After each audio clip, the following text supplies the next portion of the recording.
Yakwa Santi Achim North. Andy Apia Kubi. Obekaya 2022 omuti kuo ewo parliament say Ken Oforiata must go na Andy Apia Kubi ka ho na Subi MP Eugene Boachi entwe so ka ho Andy Apia Kubi wetwa so ka we losing the seat na poster Eugene Boachi entwe former Subi MP ye ne say lusu a omulusu ye nyina no ejina 2022 bra omo ye se kenofori atanko onko a aban yi na ni bo mi fi taduku no ehwo na sha ase enti ekua wa ha mema na kwa aba na afi no ya sha ase etutu ensem no srene abasa ekua boko de kwesi me hoye o hede ayi ya me hoye oda ayi ubeda and anu se bi ha betimi adas na nkata wani enu e fe na krokro no enu bi na chebe na chebe pa etimeche we ohun hwe enyi na wo hwe polling station collation centers ahodo na se utietie nkomo a efiri ho ba se ye kase no collation centers dodo na yentimi declare one resource no adanya Chese me kwabenya asemo we de wa de mu pesua ne so chese eno kra na me wanwa no pe me pesua ne so do me kwabenya pinche esi ho say according to information ya gada ne say amachi ebo beye 4:30 na boys be the pink sheet bi gidi omu di be ra center ho na cruise ne ya wa say what is going on no so see omo ho kwan yes I dey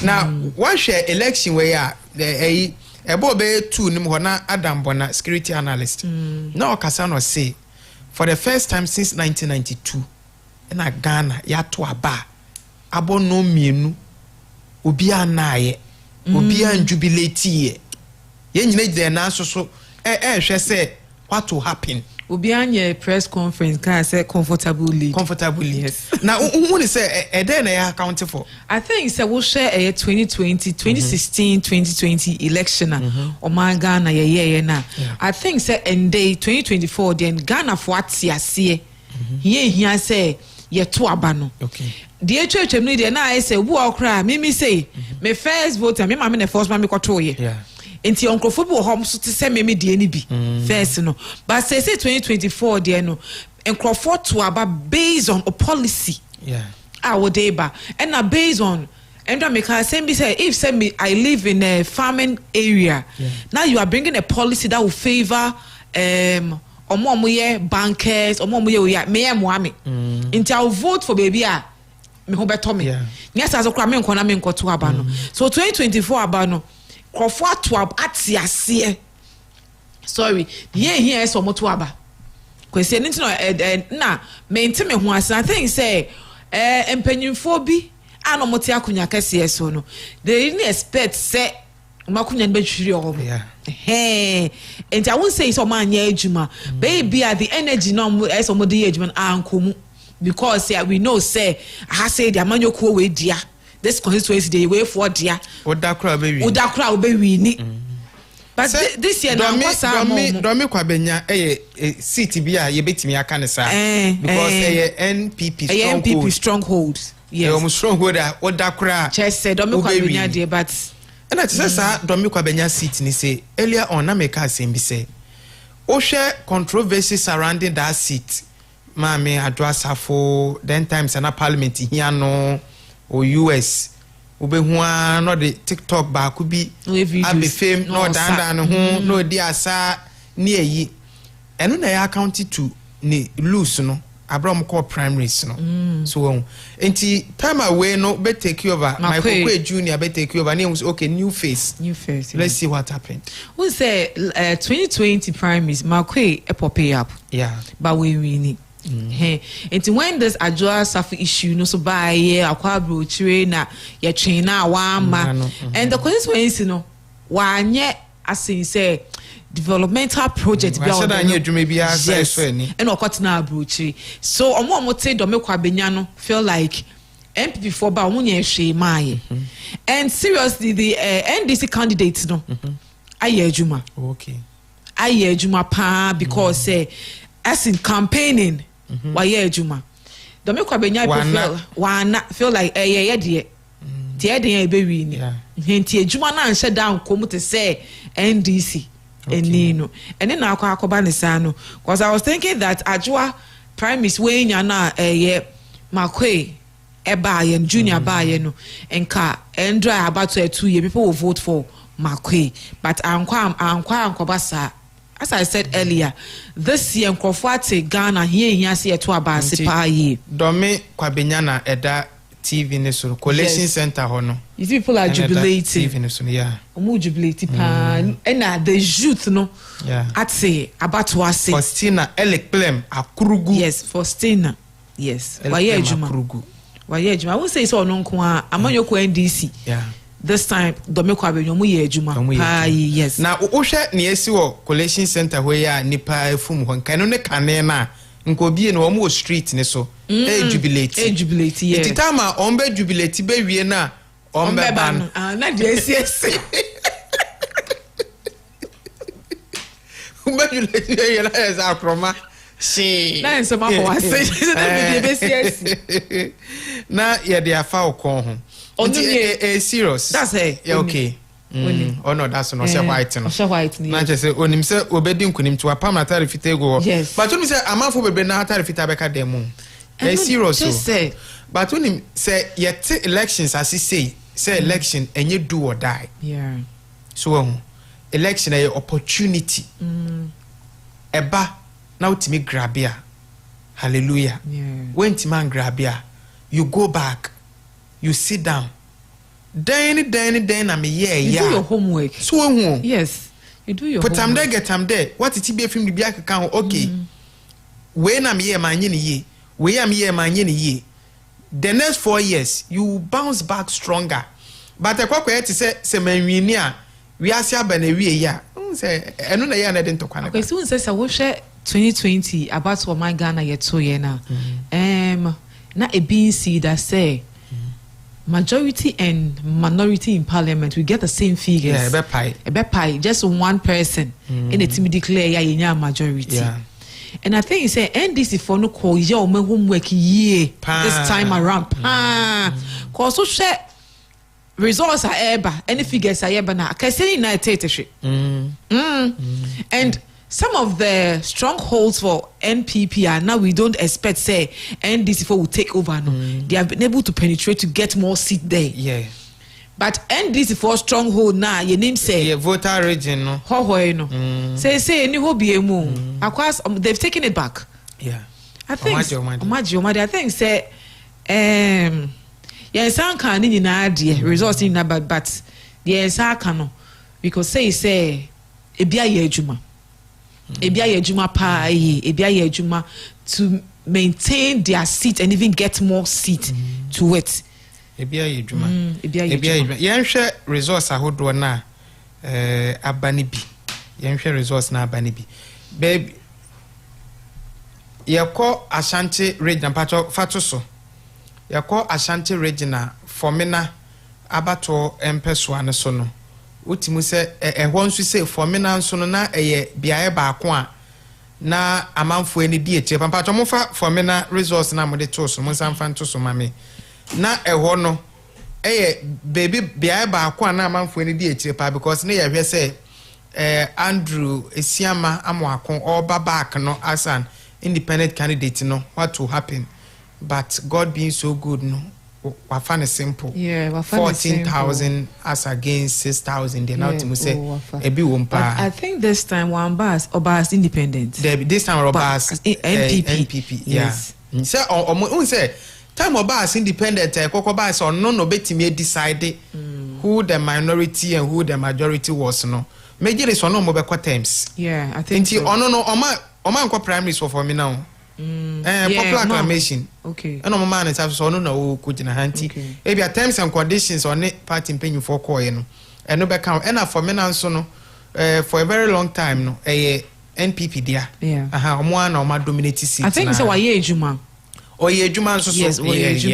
If not and come on to Abanman because this election why ejuma bia no more you free. Yeah, sharp. You free. Why ejuma? Oye ejuma. Na yenhwe baby ti say Abetifi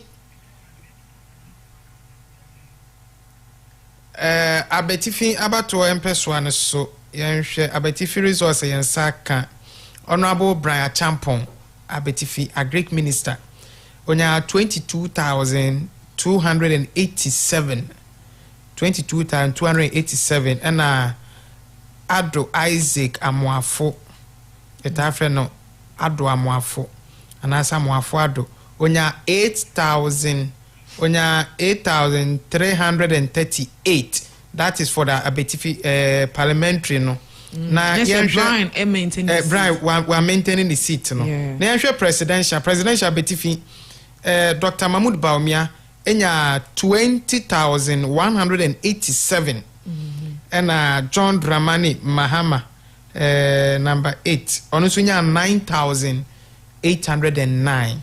Okay, let's have others no and so to so Latinum 39 Gum 49 when enya 4 Kofi Akpalu onya say onya 4 na eyinya cheddar na nana kwambedi akonya 144 Alan Kwadwotra Mantinya 43 nice unse akwa ti say yedru Abatoɔ bremu a new party obebe bia no na obeto so miensa so new party obebe bia obeto so miensa last 4 years na egum gum oba no oba beto so miensa but yenko central region no mumfa central region no ento so enko central region enem se ablekumade no so I ready na mo prepare na ye de atotototo so na ekọ kama na A+ say we win but we are yet to get the results. A+ say we win on another TV no so no ubetimi adwane wo Facebook Mothers 102.7 FM dash Accra. A+ we declare no winner but we are yet to get the results no say we win and say sign a tier no because sometimes a bit my part of the strategy we not the rave now a bit my but we are yet to confirm tofa boy him abna foku ye boa wa join abna machi na what say What the other or didn't actually a woman idea to me enye na chese yara ena yesenra beye what are ye me amedaya se me amanda me ase na mitenkura ase na menina katabat na adwene nai na ene o so dada na krokrachiro ai na krokrachiro so far so good dia ye womu nie dia ye wom na from your monitoring no say na your general overview ohuni amasen. Okay, adia chiebia na dedi nkan mema ahwefo ene etiefo a ehwe eye Abatoɔ Ahenfie e Mothers TV so ena Mothers FM eso no nyina achibiem ene akwaba ye ka che omo se ye ne omo etemu atola na chese kosi sa Abatoɔ commission de abaye etwato ne beba ne de ye ne omo a mama achi de na mekɔ wasem ne so ede a say ye she jumede asifiti fiada no a ede ababesi ye enne kwasie mo amokwa asori munye nyame aye emaye na empaibo no ebi enso yeso Abatoɔ no akoso ni fiti ase no eye neto na de edi ho aye ne kenkan na afei ne bobo no etimi etwato neto no abesene ko ne bobo no na ebi ko inti akakakra but then pe de aba a mountain eso a yakeka abomu dada no na trese incumbent for no dodo na no ye hwan wonom ase akonya eye arehusem ye pa I mean ade a ekọ a long way etia amenyokuo no eyesa emma amenyokuo no some picture say eba ne say empenimfo a etete enkonya no eso se mrahye bedwafefo antumi enkura omodi bremu anampo se primaries amanyoko NPP ankase wa ban mu ya sabre akwakoba ne se omuti keken menka se omelusu madaroma minyanka nesa bese me try say omuti keka say ayina ya titi bebre ehunu bebre enti no eti keka ye ene wo ho no madaroma mamonyema no nsibone na mintumi nkoyi me ho ano I feel na me ko pa boafo na ma be so man saying so say eti keka ye no fiti ase e wo primaries no isan say omo primaries no e na odi hu se obi e wo akonya so dada se obi gina mu se PC e de ama manyako na se yetu na dodo na ye hwan dodo na mean say question mark no e fiti ase e wo sabre no e na odomfo ne de adidi mu a e na December na so aduru so a Abatoɔ no etumi aba na wieye na we eye ade a me say eye ahodwiri esan se dodo na omo hwe ni mu se bibi se betumi asi enso so asi agro sampa agro etumi asi ena baby ba ko nso a Ghana fo bi di measurement bra ekoto assembly elections no o hwa omo ana yetagom so me NDC fo no dodo na ehwini ye omo ana yetagom so assembly me wodo NDC we known NDC no ebuan kwano constituency chairman constituency organizer no money hade umuna femu ewi ni so enti no eno so ringe ba bi say aha bibi nkoyi but sometimes complacency trimude ewi ni enti bia adwuma e wo say wo hwe so na wo ye no so na sometimes in election won say udi central government eti bebre na already free wo on service form because if that then my free SHS then my free SHS you could na the buy say na buy na the buy na ma buy the aba say na nyina my word then why you free SHS digitalization and communication so who enti e ba ne sa won say wo no constituency no mo ho no ase tangible thing bia betime no sa tre say me ABCD into the one na wo ye national campaign na we say for and then e wo musa because o hwe empeso ahodo ni bi so a ase nipa no watena so baako watena so mienu nti aba na say aka say o we dey afebo ono a na eko nti aba na say so tim so we mo mbetumi na ache je se me ameka se mabre agi seja ena ebe hyemi afri akonya ne so ne sade a meti so nti sansem no a ebinum de share omotrim no emesa afa de PCS tanwom na me say enwum yi oboma Abatoɔ table na atene oh my goodness ejuma wo ho ya nhwehwehwehwe mpotemu ne mpesu ahodo ne so ejuma no ama na ntimi NCA ama enam so ama enimguase sei etumi aba me de mera homom mera ho me ninye kra nti maka mo hye batesi ho me kon no mate na Peter so adwani show no ma me mana kwa ba pi Ejamenta boko de nyame adom na ohun fifre collation center na there so no so ye sofo ninti no odi nkan aha wode akonyame ni mabana nti se nyame se den o say wo Ghana for Reverend Kusibuati National Cathedral o say after 8th December God will separate the men from the boys. Yeah. So be a sham come. Race we be or not say Dr. Bami is winning. It is separation aba na. Say ni aye. Nyame gusu timo. Ntino ye gusu ye separation no. Ye gusu separate nti ye be hu. Mama nji general overview on elections. Me da etifo so asese omo agibra no pay omo ne ya na ejuma no omo abom modern ti nyame hra mo papa nemum ene so akoye kwesi ada wasa me kwa asore no mo ho donti ene Ghana man ho donti ma betina me sofo pa ene wo say asem no aye critical ene o say enra SDA elder Deacon wa boycotting ibi ni oye na omo ntem no say obi ankoto na ba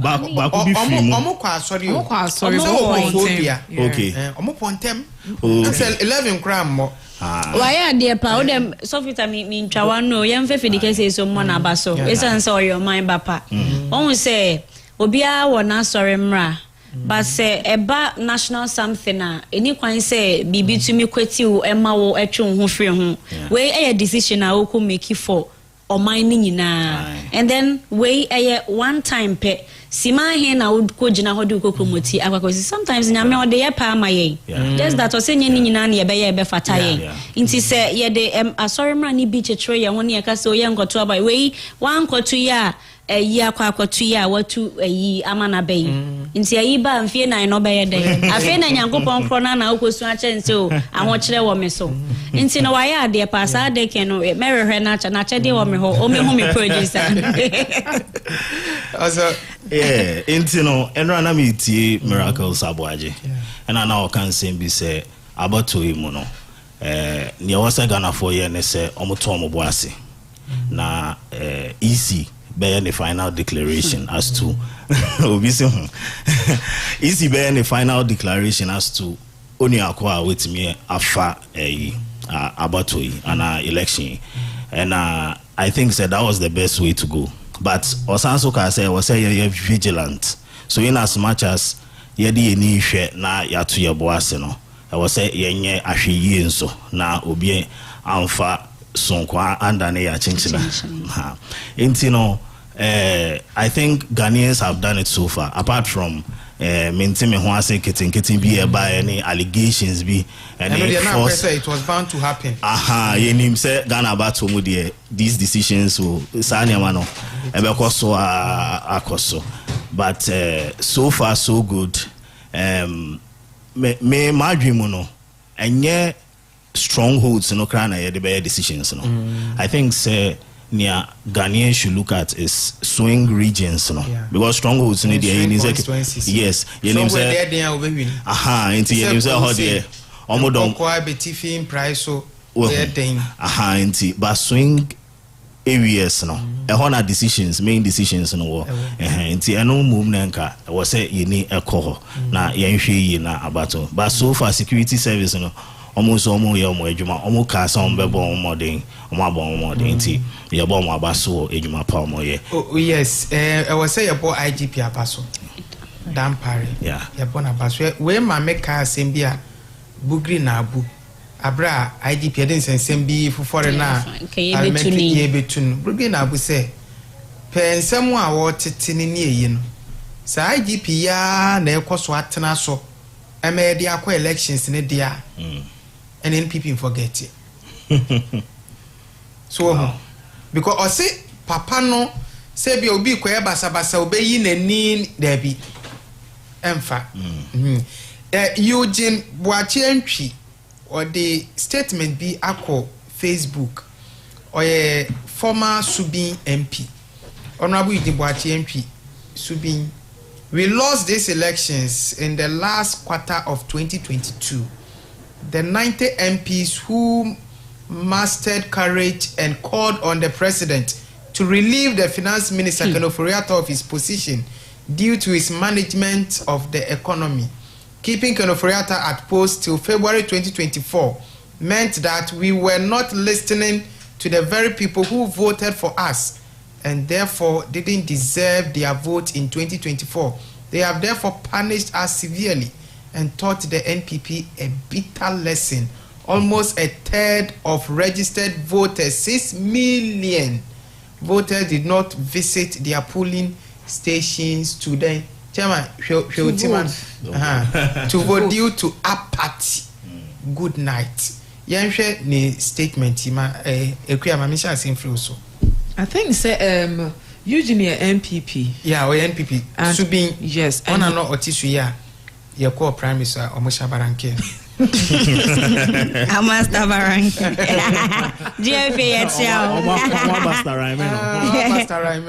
You see, he's making reference to what happened to Ken Oforiata. Then Kofoka said, "Say omo ye sa no na eyi so ka ho Asante Achim North. No so Kubi. Yeah, Pia Kubi. Yes. No mo ko so na kunya na free onu so lusu ni sit. Yes. Te kwa koye say omo a no mo ka ho ni nyina na kase ni no ma te ahwe. And as he stated that nipa be bra nkoto aba ne so because of that issue, you know. Yeah. Because you need free ho na Ghana man penny na danko ekufuado ebu ne gu so. And that place is now we know say is for MPP, you know. They say no mo lose that seat no. Asante Achim North one. Yeah. Apia Kubi. Yeah. One because omo no mka so Oforiata momodin. Momodin yensesa no. Say eno kra count na ma Eugene Boache Antwi olusu ni seat no subi no. Yeah, because ye nyankrofo bi won kwahye akire ye campaign tia no gidi na odi lusu ye no. Okay, Abna. So, ore ya semia odi abai die. Na oyeku na ba ono eken die. Na ya wonche. Ya wonche ntimi nkepi. Sanse. Ono na nani semu na nani tuemu. Ena nko hu senka edru bebe na wosenka mampani ene eye empanimfo no etna se ehunu se a adi omaka because enye oni monya for ken asemi acha bi yaka musio obekinkan budget ni wi budget ni wakan ya wi no asa we na sa ene didi mu a. And I think that semi gina na semi odi abayi eso de a enye ade baako ena ama enkukuo die abaw. Yeah. There wakan a factor. But then there are other things in so ani nyina ka ho a ama sa defeat way to me akoso. Esan say party na nkasemu no eme say niama ba ko mienu bi tochema ewom. Na se munyina mo nka mmomu ewo baby amowo de a ene na victory ba ko pe na munyina mo ko pe no be de nya. Esan say bra obi ebre nyina ye victory ba ko pe na munyina mo pe. But say montemu no enshada enye we eni kane ahomeka ewo montem na se party na nkasa na monche wose mo amutu for party na nkasa ni monyam hye no mo ntumi anka mom anye ne saade a na che se ba ne sa ntumi ama ne sa yi na afia Abatoɔ no eja ohwe sa stronghold na asem na eme se fiti afia ekoi de de bro fofofo na be hye ho because I don't understand. Osha baby pa yetumi ka so amenyoko A anasa amenyoko B almost stronghold ni pa na wohwese number na. My goodness. Now strong na se che ni se biem because strong ni nyina strong ni Anthony Miede. Ntimi am strong na a week. Aye week. Sisi a ne de edema eye certain government no emo aye ha pa momo and eye me de se omo amu bia aba bonten e kire se omo susu se wei enenam so e ma ni nyina enso etumi e ba ne se me se wo ye se ya mahama mu de ye si ye ya o makoye homework ya afi o ma ba dendenden na wasen ya sanet also Peter ma menji will take on that na ye movie on me say asema o kan no no and Ghanaians have taken their decision. Amo decided say am I born a course to last 4 years no money anjo especially about latter part of this season you never be a course Ghanaians were all concerned into we are on air and I him say elections because it's the but I know they were Ghana for dream who sa nyama course videos it tells us Ghanaians are not sleeping.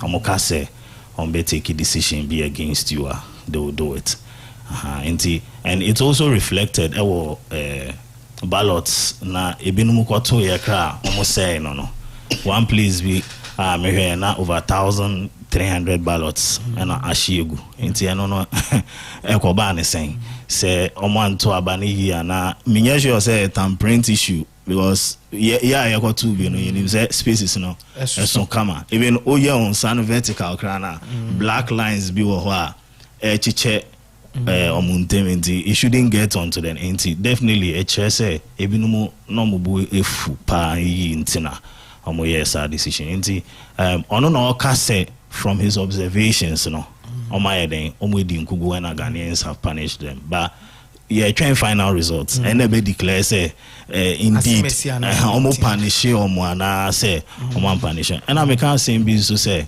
usually during elections so will rallies now sometimes baby why mistakes I will say you come out and apologize for it but if you know say Ghanaians hate this aspect now call now the year they did some be jo some be bo vuvuzela ajo so me on grounds no me say Ghana phobic crack say didn't there be shirt na be sika no mo cha menye bi omumu bi kra ma akoji but at the end of the day no inti I know me say no na reflect and say Ghanaians were not happy with some of the things and I felt say within those seasons no news be na bad news apologize so near maybe na anya den anko ye fa kwan bi so na faka but as a webu eni eguzo as a emfa ho and you are just on your incoming policies decisions are also your mind but previous ones no my concern say I don't know what say na wi ntini na ode kwa kwa new one na o say na mame mfa wen fem before say ye be create bono is any for region in 2019 no na NPP seat omo e was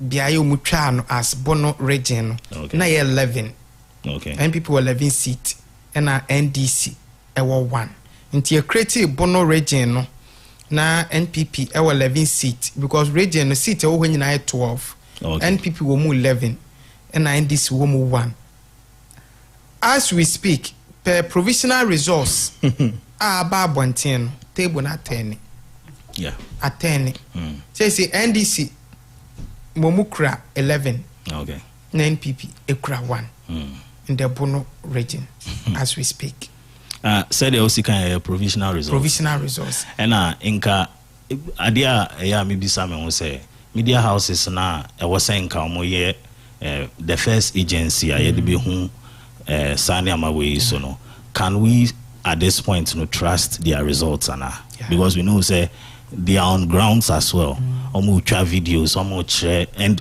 their team is part of omo say Abatoɔ na kenkan no dura they are observing into omo tie omo name numbers are ekoso and omo dey man but sometimes it turns out say on beto abanewie no near media houses no kan no is different from outcome no mo dey be man no e ba just omo twa yen try na say no tin pimp no me provisional yes say e betimi but say the one man police station figures be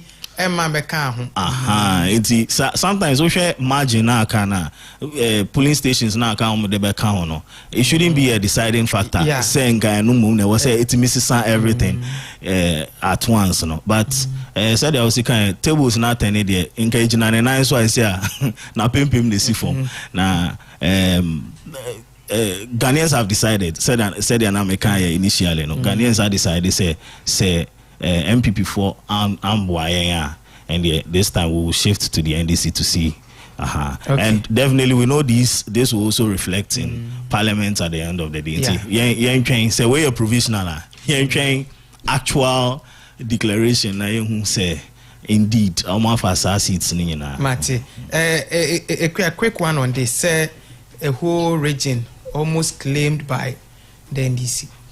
Say earlier when Abna can say be say PCS time you be attend. Okay, because we previously na say MPP amanyuku no mumu have 11 seats and NDC have 1. Meaning say this year election NDC for Yejuma. My Yejuma to get the 11 seats. And no one number MPP for no. I told you earlier say I think previous years 2020 no NDC 4 year juma, but this year my year juma more to get more of the seats no at the account omodie because if say mo na mo have 11 seats na one we've been able to maintain as we've been able to get the 11 seats near the one amamo meaning someone year juma because one meaning some of the 10 na aka ho and omo the one amamo back into man year juma. Into 2020 NDC 4 year juma, but 2024 my year juma more to get 11 seats no. Because any easy. What happened? Ebia MPP MPs na no more hono. Omenuma and so yet memufuo no any. On policies on the buy they were not okay with it. But NDC 4 police on the say no to them no they are okay with it. Inti yantuma wom na yen show mo so den that's how we get 11 seats no to many 10 they akọ mo de ho e na one na aka no mo de ama ayo kwan ka one no beje aka ho beje but e be on the 9C4 the 9C4 abena and say me so I say ye ko nim ne ho yes how is this possible say wa ban mo because all the time o share MPs near the adena omo attribute ejuma omo ntumi anye to the fact that enyama ban na wa ban mu nti yes unya hwe obebresa obisa de abe 5 years echa just ma ban aba nti sisi ano eba ne sen na mukura seat dubako nkeye na we afafa na we kura afafa kura nka chempese nke ne de obi ani mre obi masa je one no e de momo 11 na ma omo how is it that na before elections no na omo susu say ya fa wie na nti na wo ye de na ama wa fa wie enipa dwen esesa ebribia ene me amete ha meka say amenyuko we na meto ma no but me ko gina we ne so na me amehwa monim na de obeka makoma no behu na ma agya sesa na mato ama no nti yenye dwuma ne kakra bi na ye ntena so nka say maye bi nti o hwe de maye so fa ya I believe say was say me deserve it Ghana for the mama anya man to ama me amaye bone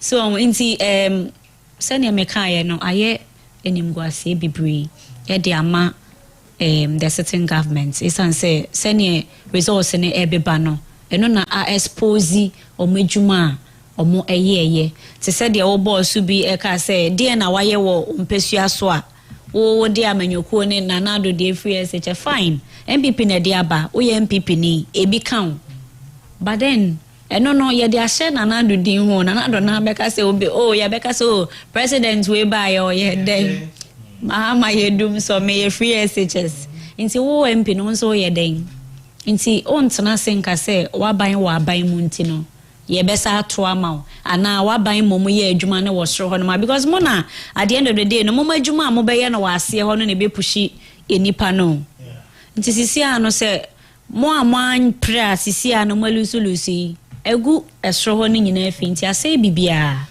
nti I think say setting up na de wo say omo set up na Ahenfie 9 ya eda yanim ya yegusu etwen Abatoɔ commission so obepɛ mu aka say okota na so benten na afa nkunima botie no na yesifa ehu na memfa asesemi entwem na cobra Mayenhwe we na brem we ye Asen Central Abatoɔ empesoa ne so Asen Central honorable candidate Japan ehona na odi ne nkwe no si onko BMT o take over na obiaba Asen Central NPP parliamentary 15,926 Godfred Aniwu and NDC 16,343 nidini se Nurin Shaibu Mijima enti Asen Central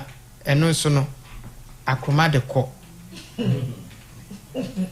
Asen Central NDC ewini Asen Central ekunya no Asen Central ekunya no so NDC ewini Asen Central yanko Etiwa West die ebetimi aka say ho no ye omu stronghold ankasa omu stronghold Etiwa West ante koko asante oba no onya 16,395 na NDC ofusu apia Dennis owusu apia onya 8,061 Etiwa West and Etiwa East ni nyina no ho ne de eheda yo mo stronghold ankasa nti omwe ni ho na enhyeda anya nwanwa but we be asa marginal wins ade ayi na eda ntemu no even though was stronghold sana was say nipa no enya 1%. But say what to me 8,000 voters market one nensa kan it is Asin Central yeah margin here 417 per 417 per and Asin Central nso a Bra na Kennedy Japan wo ho omo wini na competitor bia ni ho ohene ye chia no pe oso ohene Japan wa ble wini abna ye we mame okay we upper east region etifie poye Bogatanga East Abatoɔ Mpesuano eso NPP Amua Matthew Silas 7,415. That is for NPP. And our NDC, Ura Dominic Akuritenga. Enya 12,002. Na chese NDC nino wakone nimu. Na asia wa no de onya de osia ba ko na ora edu eni echiao worry na chese NDC nso afa Bogatanga East akonya kese no rade where Eastern region Achim Oda constituency presidential Dr. Baumia 17,072. John Mahama 9,096. Daniel Augustus Latte 11. Ayarega 20. Gum 46. Kofi Crantin 2. Kofi Akpalu 6. George Berema 5. Mohammed Frimpong 6. Nana Kwame Bediako me de pokwa santimem 277. Mama ye nsu aboye. Na port no. Na unim say asantimane ke de pokwa de pokwa. Da de pobekwa bebre na ware ebegu. Sa manfo do gina so ko se po be da santimem. Ka ore yi be ha de. Alantia mantin atimoda onya 59. Nana Ekwia Frimpoma CPP Nana Kosia Frimpoma sorry onya 26 nti atimo dade NPP presidential no omewini batun se no kra no ebe ho kakra because 17,000 ene Mahama 9,000 no ebe ho kakra ejana on say abaye to no 2020 no na ye share parties akese mienu no okay nti asa we no na balance we so ye Upper East Nandam constituency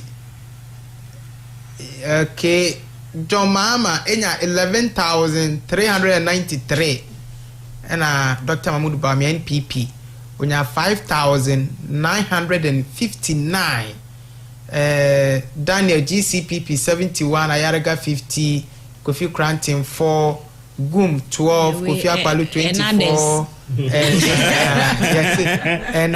the rest and others but who say North for no from the northern region the Kosi Upper East Upper West no cruise omo battle ya pa yeah boot for na ko so pa but baby to say Northeast as at 1 a.m. na provisional results say Dr. Mahmoud Bawumia fa ho nyina say where in the hometown Northeast say baby I will free there so wale for wale for omushene ni munya wafa eho nyina e blue ebia ni wakosisi ni chrome nti bronya yo san be ko okay na wakudu we see kumewu Ashanti region NPP enim NS yaw 21,464 and akwesi amankwa 6,723 into any bit like I say strong we almost sit dada we say amankwa e almost sit kra hwema wo be kukuru e dey free ho no 6,000 wa ben ho tisi ana yo bebe yo sit kra no aye hu o close gap yeah say na make I say 2020 no Asante Mantim NDC 4 it's me for 4 yeah 4 ewo ho but ye ka say kre bia ba be ka ho say bia be ka na be 8 but so ko voter region na NDC 4 dia okoje wo ho ba NDC 4 asaji te so mu ni bi wo hwe akoso voter but say okay yenhwe body constituency Western North region NPP Nicholas Ando 9,230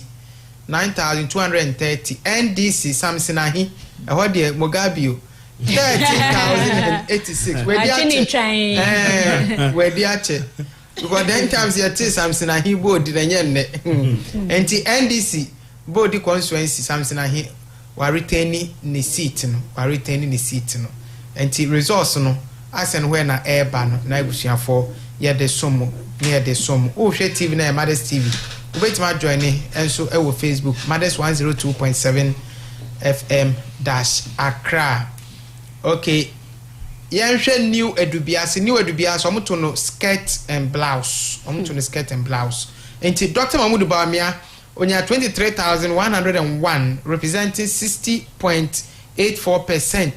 Jomama onya 13,904 representing 36.62%.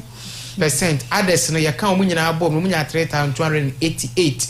Enti new edubiase Mahmoud Bawumia ewini ho nanso parliamentary ne de NDC ena ewini ye nti Kabani Street bi ekoso pof Kabani Street bi koso ho ejana metre say o share 2020 about ye we na fa wo de no to aso provisional presidential results of Fuase Ayiribi kojo opon ye chiao anopei na o share so Mahmoud Bawumia enya emanomo 18,124 impimdun wotre ene aha ene aduonu enai John Dramani Mahama Gonja deshe enya 12,977 na ohamu enchemu no mampeni dada Mahama eye 40.95% ena Mahmoud Bawumia eye 57.19%.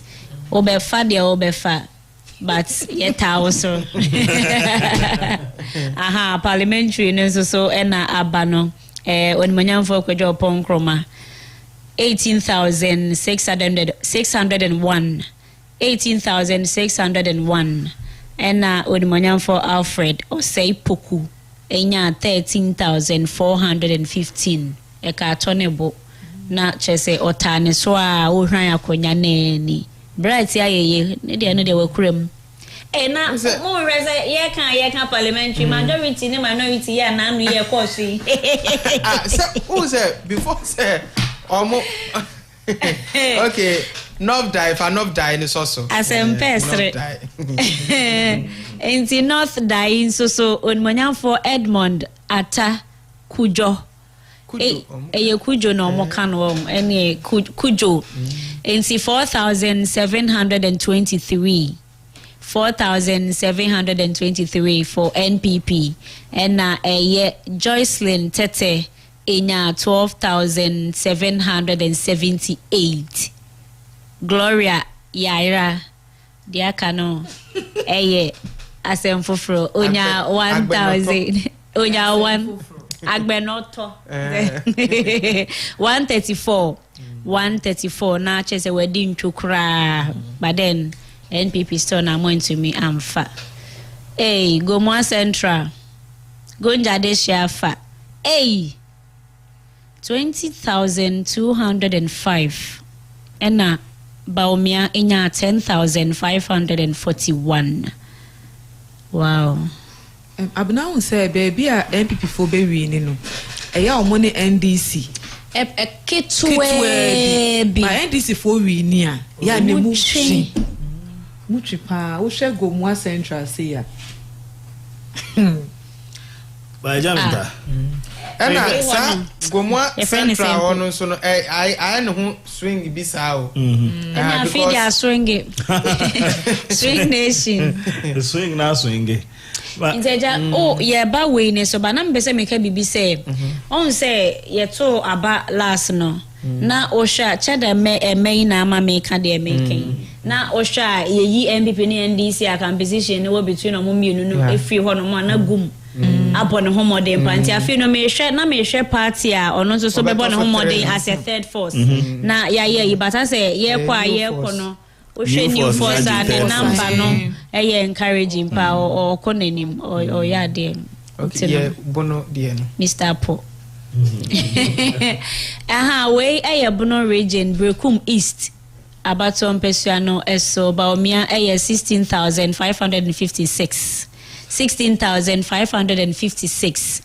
John Dramani Mahama enya 20,093 na chese ono na edin kunim ewo Brekum East Abatoɔ Mpɛsuano so ewo bono Daniel Augustus 52 Gum 52 Kofi Akpalo 12 Mohammed Frempong 3 Nana Akosua Frempong 43 Hassan Abdullahi Ayarga 37 Kofi Cranton 5 George Chum Berema 12 Ena Cheddar 784 Ena Fe Onimonyamfo Alan Enya 81 na mo ga mama de so na NPP na dominate ya o Brekum is NPP na dominate ya sign na awon amade bi esi wo rejected ballot mami epia donko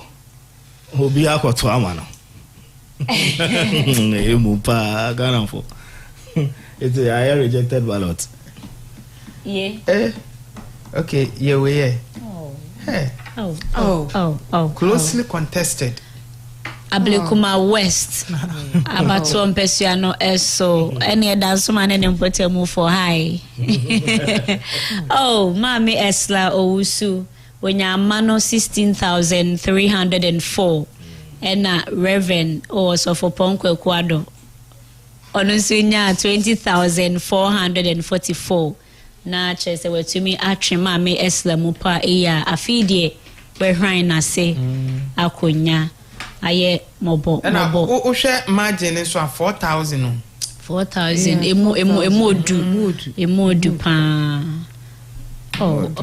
still counting no yegusua keka mane bom de mamo na yeko second day ubeko enu hwe sa Ablekuma West wa 2012 ena Esla take over 2016 2020 nti na ko sanko we kan ho a na just nka 20 years mu ana 16 years yeah de nyame de manani omo ana ma dominate ho na Ghana for no mboehu say o kan say bi say ni on be decide wo grounds no so ene be kire ni on be to ama no ewie no na decisions na yakọ no de kire say Ghana for omo abrem MPP for kakra I think say Ghana for ate voting ase this year okay eno mo to aba no ase ojuma waye wo Mpɛsuano so no eno mo hwe so to aba nye say bia kwa kohye ma just oh ore so mati ase ba ade ba na dey make an say we ye MP a wote so de wote so no na say wajuman enso ania ye beto atia wa wote so it is here the watch me you ba ejaminta me hwe say o de ye Abna ye second ni wie na. Okay, team. Ebusiato yanko second Abatoɔ mbɛsia no eso. Lawyer Andrew Ejapamesa enso enya emanemu 11,000. How did the party na come? Amenyoko NPP. Na chese mana onyaye no hamu inchemu aduanan mienu na triple aduokono 42.94%. Onimonyamfo Ama Blay Nyameke mami nyameke mechia wa no pay. Onunso enya 14,558. Eno 56.40%. Na chese NDC etumi ehwim akonya no efri ejapa mesa midri. Na sa second seat no 1992 na NDC ewini. Since the 96 2000 2004 8 12 16 20 na NPP na dominate na 92 no NDC wini because sabre NPP an contested. Enti 96 no mo contested ye no o mo wini free ho saa de babesi 2020. Nti ebeka se for the second time in the history of second D elections na NDC attend no. Nti we turn on off Dr. Gideon Boako no special aid Emma Dr. Mahmoud Baumia. Dr. Baumia special aid ni Dr. Gideon Boako we wini onya 21,127 representing 54.03% turn on off.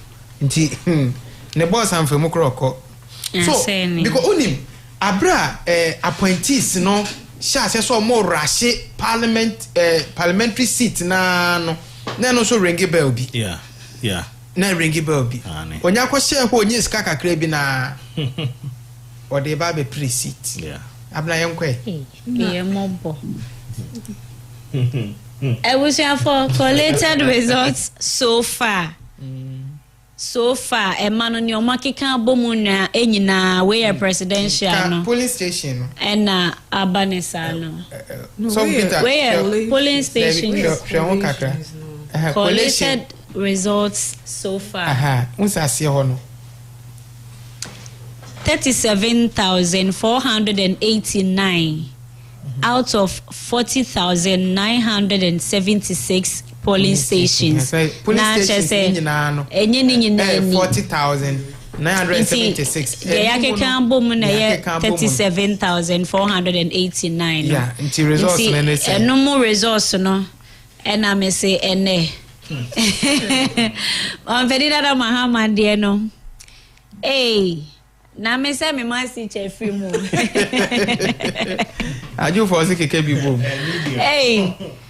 Ayo hamu nchemu edionum ensia ene na triple aduanan mienu 56.42%.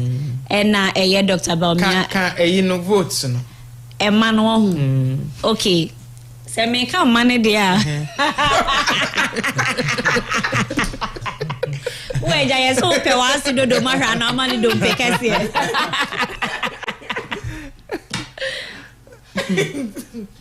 No, 6,000. 6 million.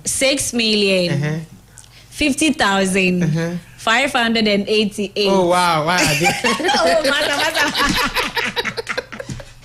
And 60 million. 6 million. 50,000. 588. I remember the last one. No more say minimum. 6,050,588, representing 56.42%. Na yaba Dr. Baumia enso so eho dia. We aye 4,420,000. Relax, mommy. We a mass. And 4,420,959. 4,420,959, representing 41.23%. NDC for the no Mahama de no ewo animu pa.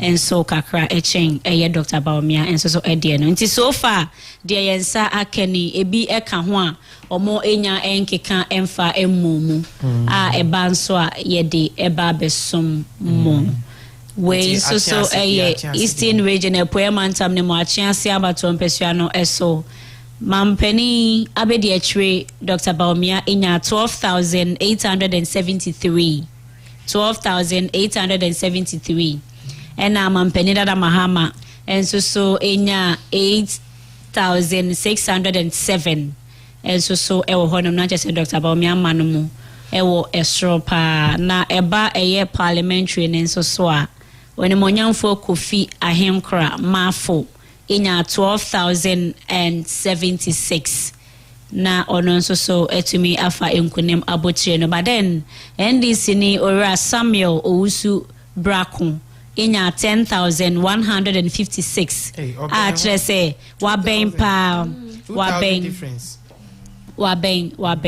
ben yeah na eyina oboboy so far police stations kakra yakeka bom no Mama eda 56% na Dr. Baumia eda 41%.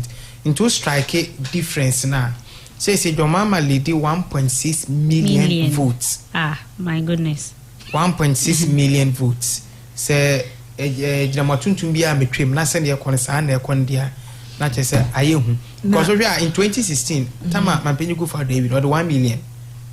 Ene wi ni anti ye hwe. Before we na mpese busa se Madina mpesua so Madina Zavisosu retaining seat no retaining seat no first seat na ndisi fu enya na okay so for Peter fa na Dolly Kalio ne ma o se sa constituency when e free o speaker Bagben ona no ti se kunya no so sorry ya na okotena parliament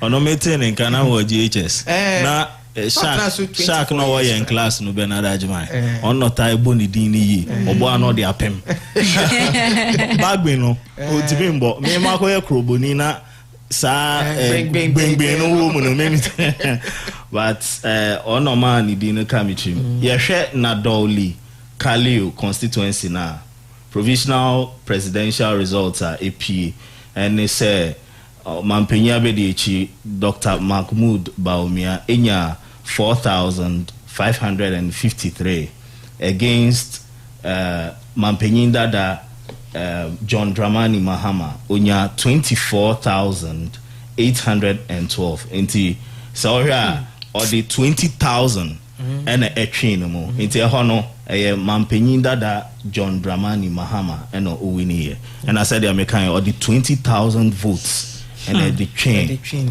Mampenya BDH. Now, what's this? Okay, for Asin North, the answer.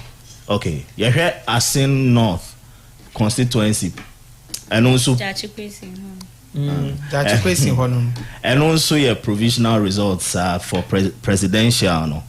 Mampenia Bedi Dr. Mahmoud Baumia onya 12,705 against Mampenyinda da Mahama John Dramani Mahama 17,762 enti we mu so no Mampenyinda da John Dramani Mahama ene efaye o twinimu 5,000 votes difference.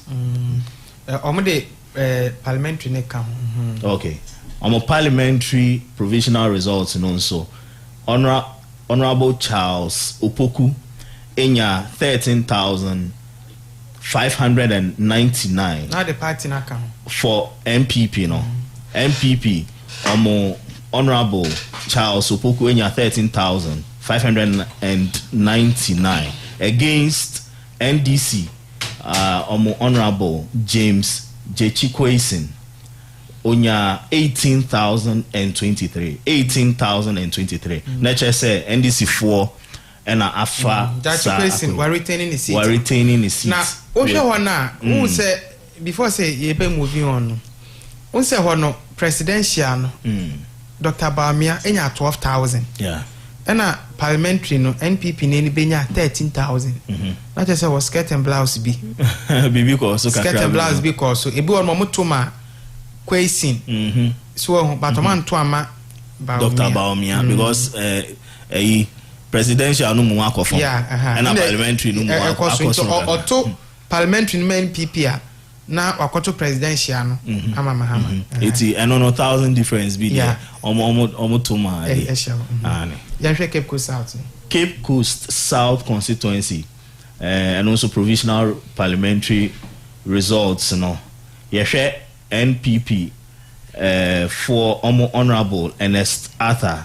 The votes are only 14,163. 14,163. Editia NDC Honorable George Kweku Ricketts Hagan. Ono enya 21,277. 21,277. Let's just say NDC and FASA Akoniano. Ewo Cape Coast South constituency. Omo be 7,000 votes, 7,100 votes difference. Yako la Dade Kotopon constituency in Soa. Omo parliamentary results, provisional. Yako MPP for Amanyukuna. Omunya Honorable Joseph Ado enya 8,410. 8,410. Editia NDC Honorable Rita Na Udole Soa unya 16,976. Nature say Honorable Rita Udole Na Udole Soa and a FASA Kumiano or Trinimo by 8,000 difference. Yeah. And sa la Dade Kotopon Honon so NDC are dominating a check. So first na ye Udmonyam for na ye Zidni Lantivan. No Odudu okay. But this seat was one MP NDC Nipia this time wanko. This time wanko then this lady. There are some seats as I said earlier, but we say NDC for Nechuma the margin is very huge as compared to NDC Nino Elidia. Yeah. Yes. Niana or when I find Vincent Soa Odote. Vincent Soa Odote. Na Soa woni di mo na ma me no so Soa woni di mu ide. But Soa no ye NPP. Oh yeah, NPP. Na Soa na NPP. And ya nko ka so mo yegusu. E wono so ya no ho swing this out. 96 NDC, 2000 NPP, 2004 NDC, 2016 NPP. Asana 2020 NDC take over almost sign twaso. Until last 4 years NDC. Last 4 years this year NDC. For the first time now etimi atwaso. Until paraka fa Borga East no. Yen share Borga Baligatanga East constituency parliamentary provisional results. NPP Amanyokun Matthew Amwa onya 7,415. And na NDC Amanyokun eso nipa ane onya 12,002. Dr. Ayine. Dr. Dominic Akrutinga Ayine. Former Attorney General. Inti Boligatanga East. And Pesua so NDC Amanyokun NFI. Yeah. Ayawaso Central. I said I want more sister. Assembly or na waka chere yan. Was we not going to Ayawaso Central Parliament. Who said the entire na me who said ono be Greater Accra Commando. Henry Cote.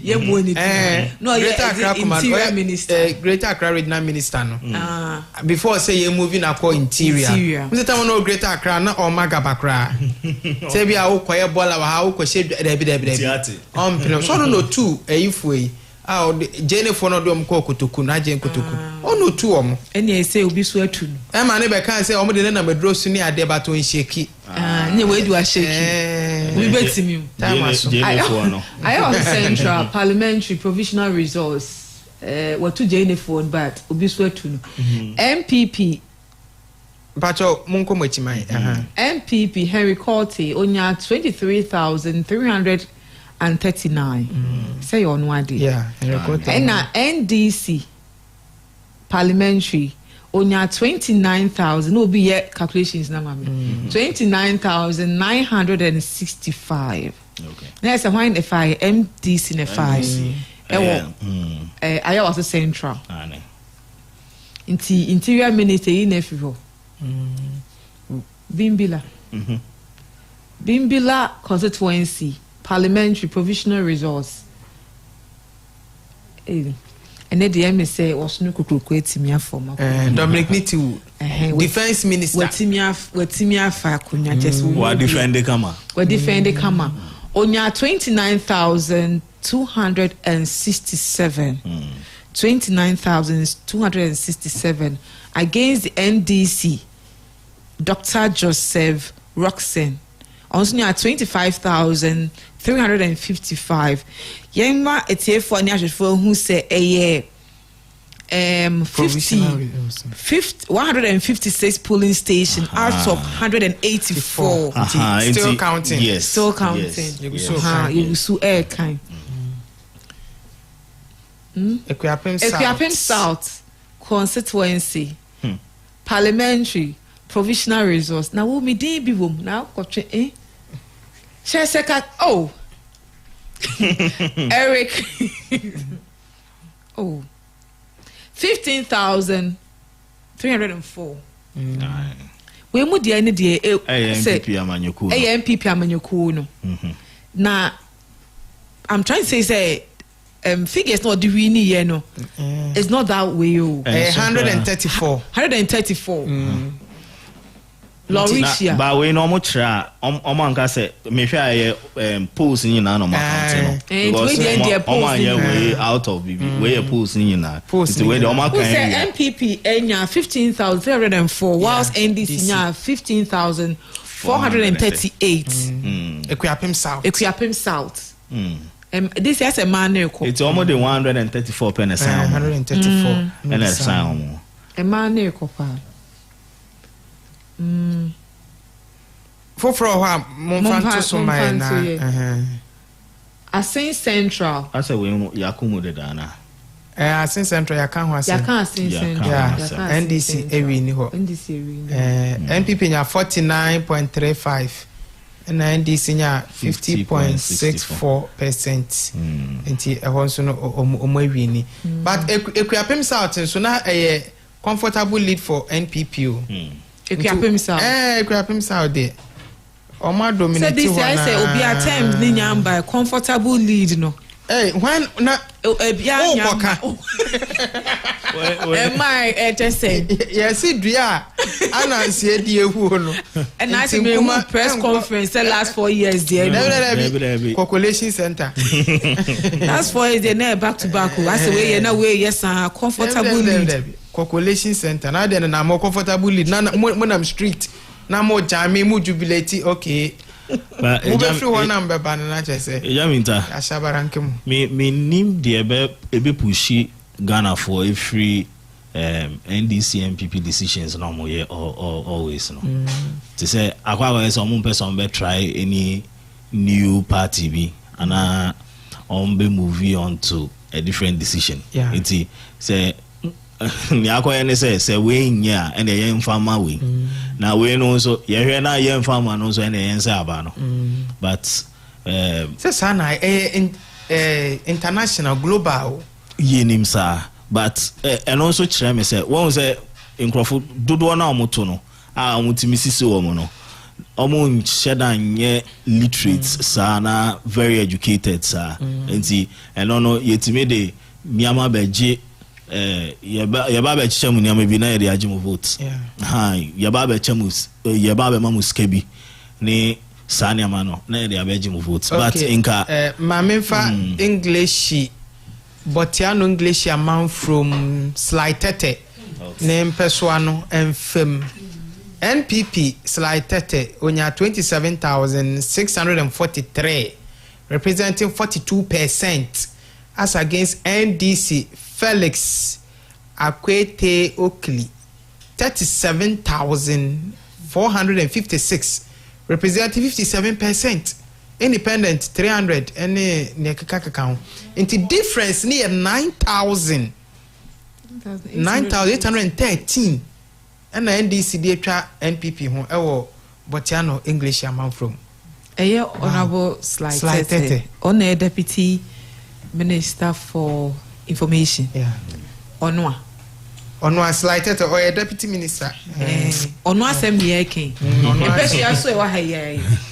Who be same one? Not person me who say Onwa that's a different one. Slide now. Yeah. Okay. Slide na on sisai onwa slide na onwa sa kese na ti shepa mo hwe se yi na no bi esi ye ya yi anofemfem papa kwesi ya bebi oni nebusua to abai ye kenkan ye na eho no wo man to ama na wanya hwi na je se ebusuafo no kra nto ama eno mi hwe TV na Pantain Hospital polling station Obia 00000. The accounting in I rejected ballot. Hey, back okra nim. Pantain Hospital polling station. 432 rejected ballots. Presidential win 000. Omo chiramo enkrofo kromo ye. Sapantan o de nim sa adwen no. Into more establishes our point in say. And then in December, concern say, baby, I chat that to about one and a hook and your corner and a cotoy. You can kind you when you're one.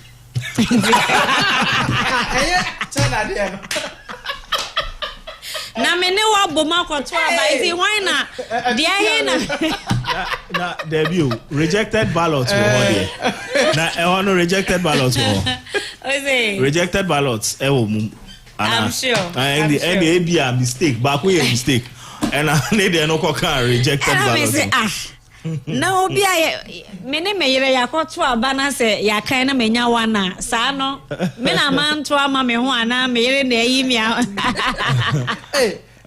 who fear delegate ono na re grant ama okay bi ono aso na anto ama e bi na ewe ne nto aba wo ho also Mama Yamfa way film na Yambra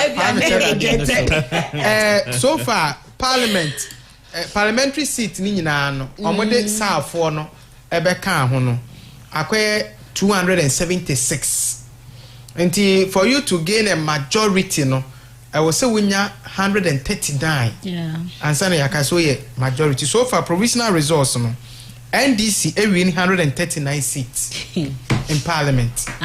Inti yeba be bobo boson kakra inti yebe kono. I just want we say 139. Unya 139 so a majority. So far provisional results just NDC win 139 results. Inti abna first 10 mami. Okay, see seats NDC atumi afa eye Seri Yoso. Bia East, Bia West. Seri Akontomra, Damongo, Ahanta West, Hohoi, Techiman South, Jene, Enafe, Awaya so say.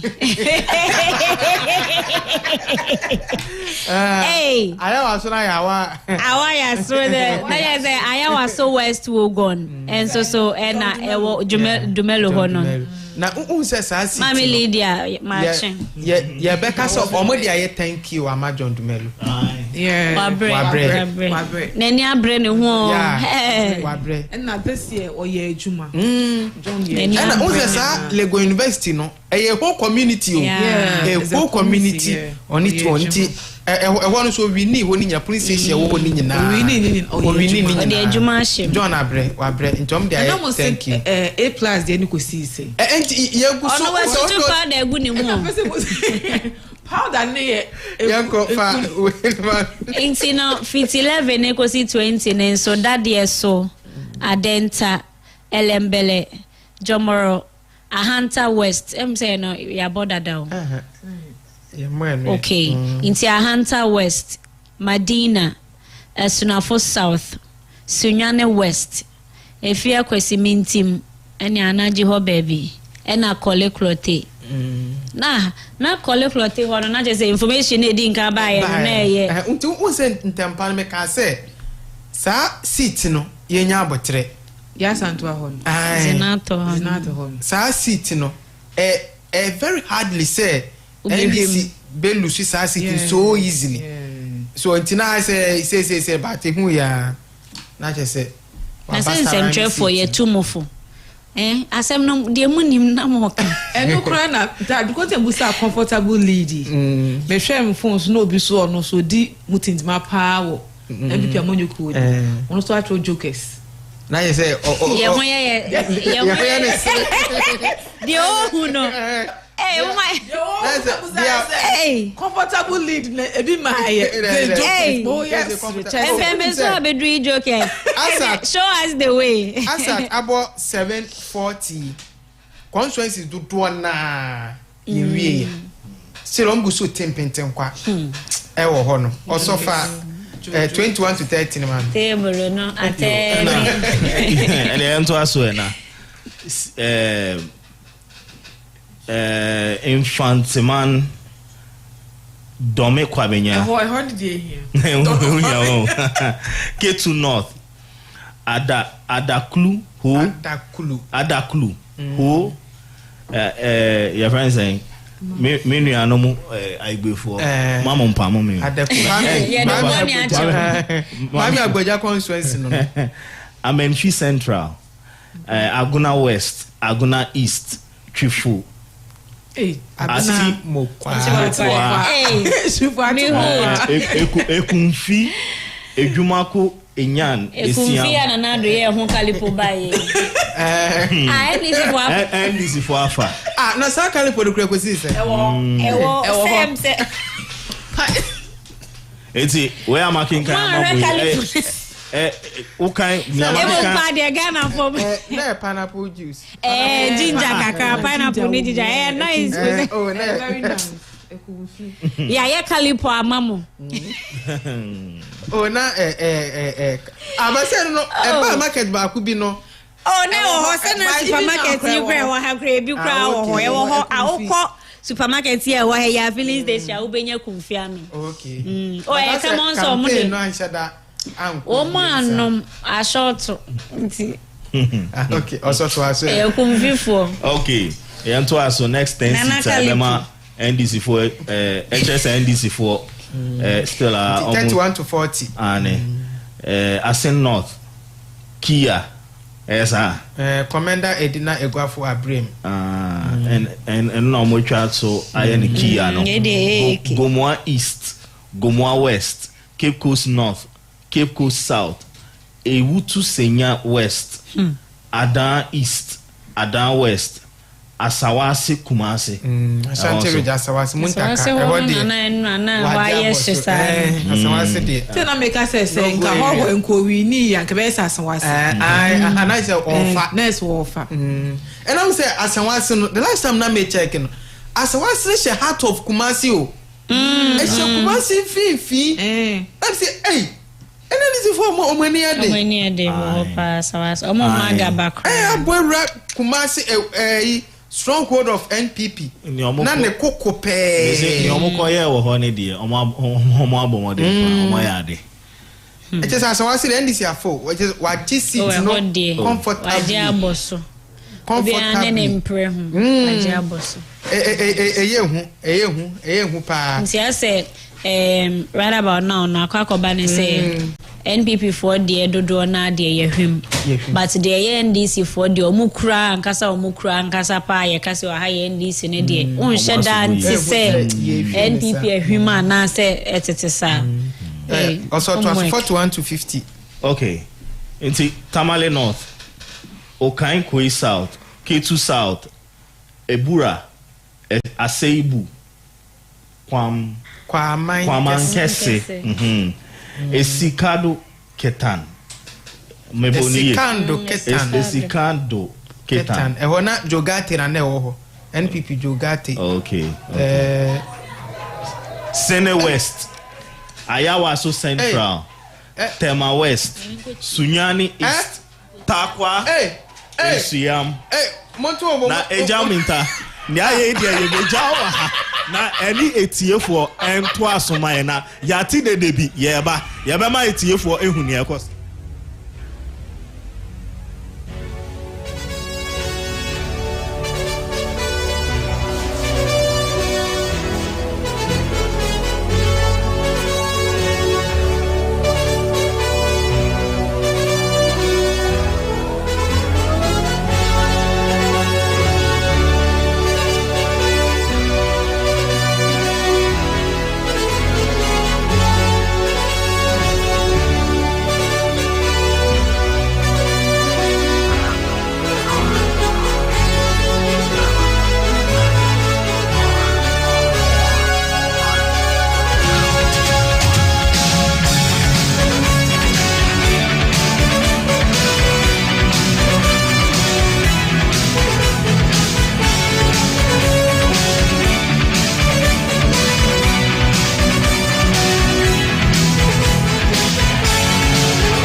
Hoje é sua né Mother TV.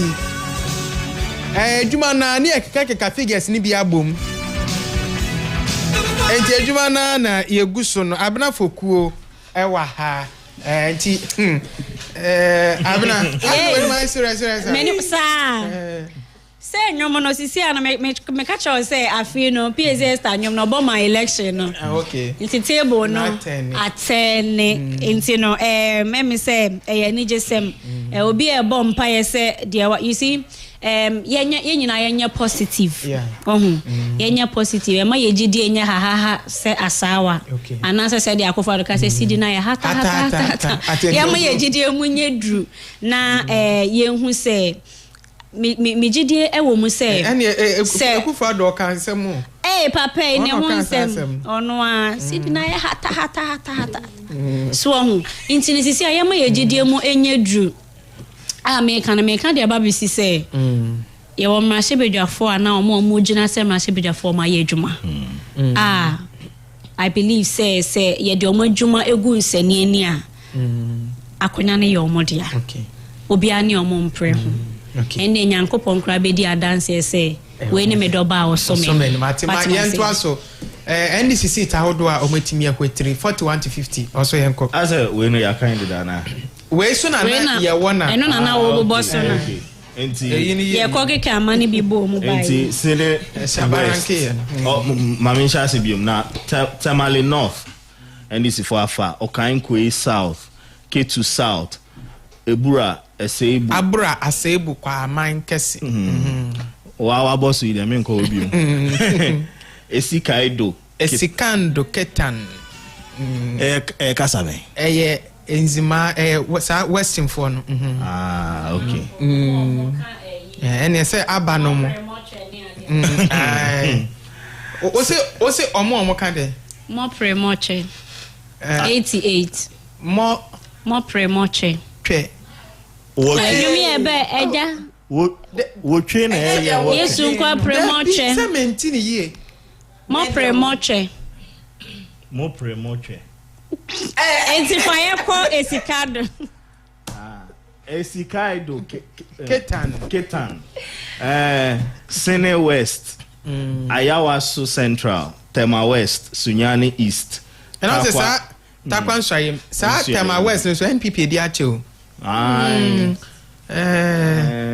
na de sabre Irene na toshi no mo time o media na eba be di bransem na akwaye but assistance no Ghana has decided almost say omutu omwefi adias you know and so far seats no yeguso a yede mamo be 138 close to 139 seats yeguso omo how many seats in our parliament omo 137 okay Kwame Asarobin why na nipa no abna na say ekua mumu why na nipa ne A+ no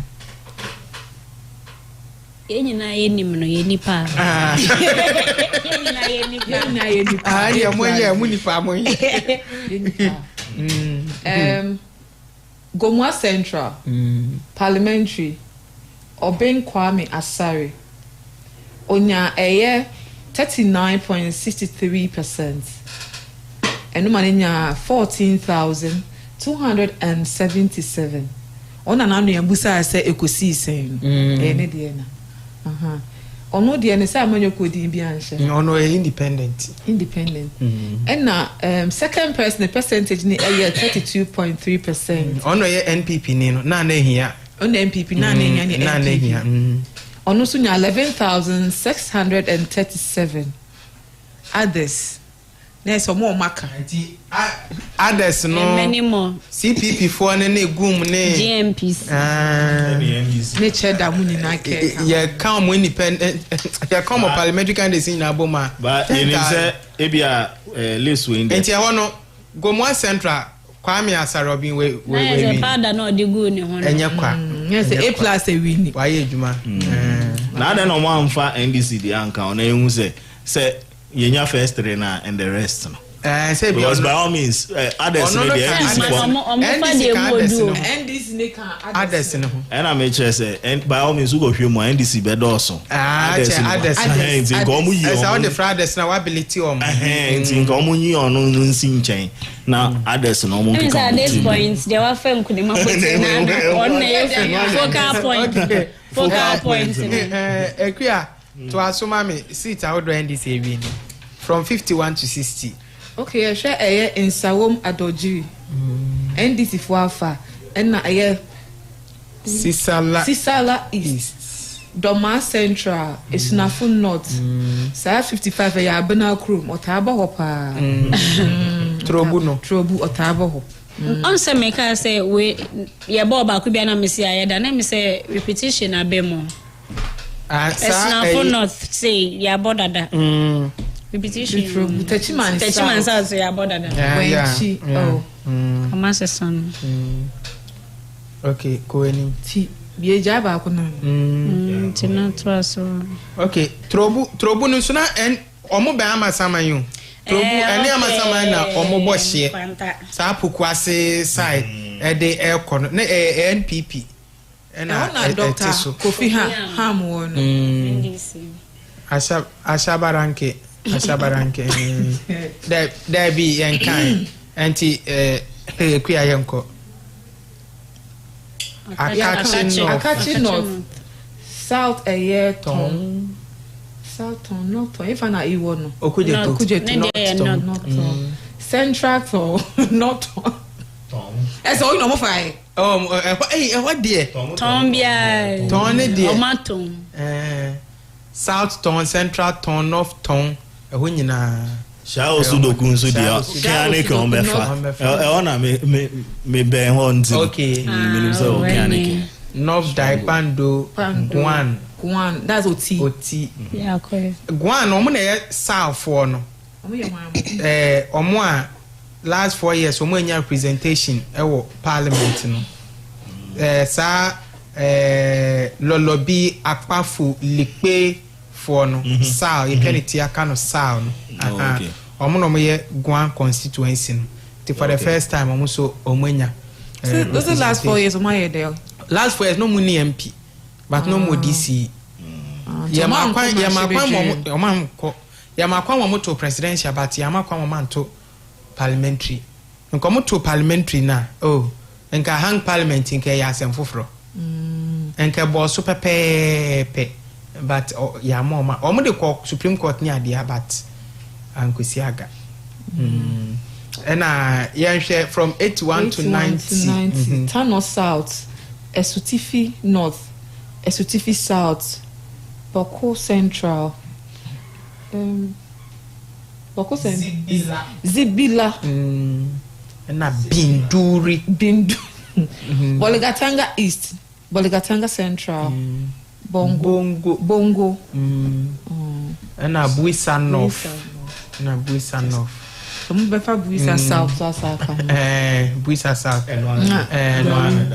Garu Buisa South Garu na Brongo Central Chiana Paga Nandam Pusiga Talensi Timpani Kruwo Adakulu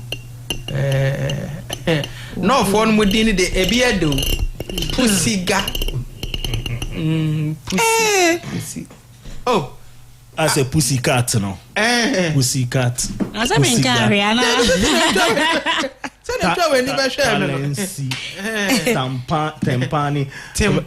tempani et say eduani bi no for eduani bi tumbani okay madam for papa Daniel Amar but as I say you tumbani music say produce a bio say yes and me name some di tumbani as on the chasa strong man Mike Bennett for ona uses tumbani music no but tumbani so eduane papa wo fra for no okay madam for ya bobo 100 na wie mo fat ne aka no ento aso tew ne akwen okay ya wa agwatime ziope menana no mukrom afajato south dai Jirapa Lambusi Lora Nandomli Kali Nadoli Kalio no my Nandomlino.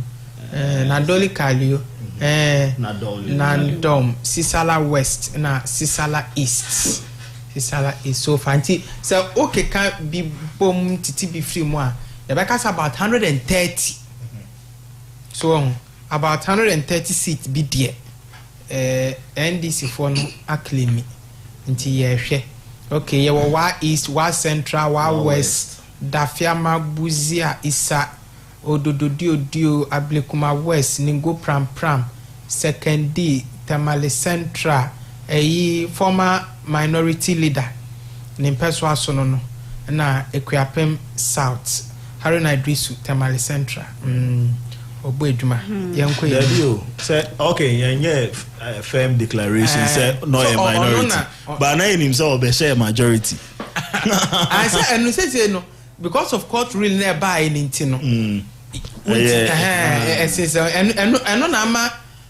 Speaker Bagben also a place smart around the corners. So, yeah, was saying Central Boga is Yendi, Abradunkwa, Brekum East, Equiapim South, Dadikutupong, La, Pru West, Kwesimin Team, a Juman Kwenyan, a Sim, minority leader.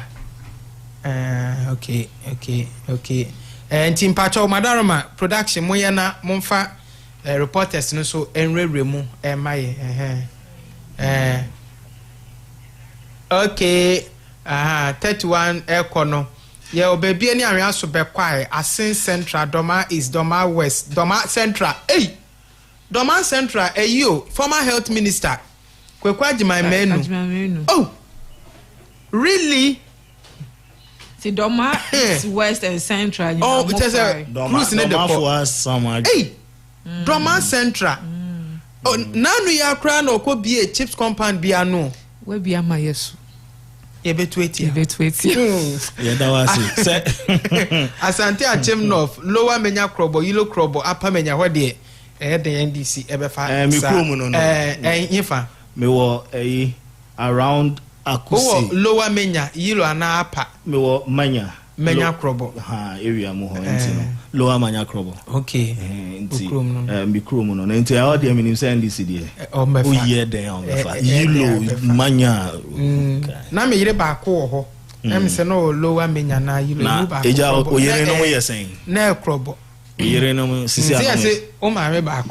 Papa baby. No, Papa baby. Me boss be. Okay, me boss because was am anyhow. So that is that. So far so good. Yegusu ehwe resource no egusu a erewremu resource no gusu a erewremu enkakra nti yebekọ ewutu Senya East one coalition center ni boys are bre omo da hey enye bete o ewutu Senya East kaswa pending pa ene ne mpotemu kaswa ne mpotemu aye bibia ho unse pending ne doso nti omguso a ehwe se omekeka niema esieni omguso ekeka niema esieni but we say like unlike 2020 no two be bono na oji amaje no na je say ye wi o 2020 sabre ni anim ni a seat no 2020 na comfortably ni we okay ube wa na NDC aba ya je 4 seat na NPP di aba ya je 3 seat na press conference ni nemu but as a way no obi akane bi ahye ne 9tem obi akane bi ahye ne 9tem boys are bread because sabre 8 abo still constituencies ni dodoa na no man be drew na just say Afram Plains North and South they no go area NDC hot here not honorable Betty Crosby Betty Crosby men's Afram Plains and appear Boatin Jab Joseph appear Boatin Jab 1 on no Afram Plains South boys are omo share dark space no mo hwenran yo omo femu da o especially o ti asole dem wa ya so kan bible ada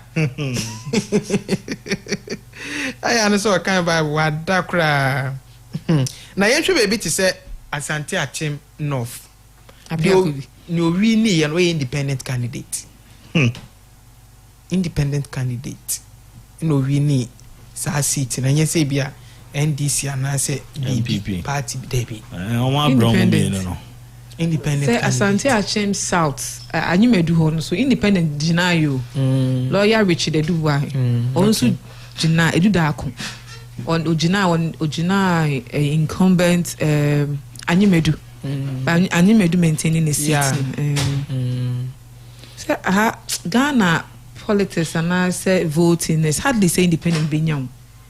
Yes. Twenty days or your juma. Yes.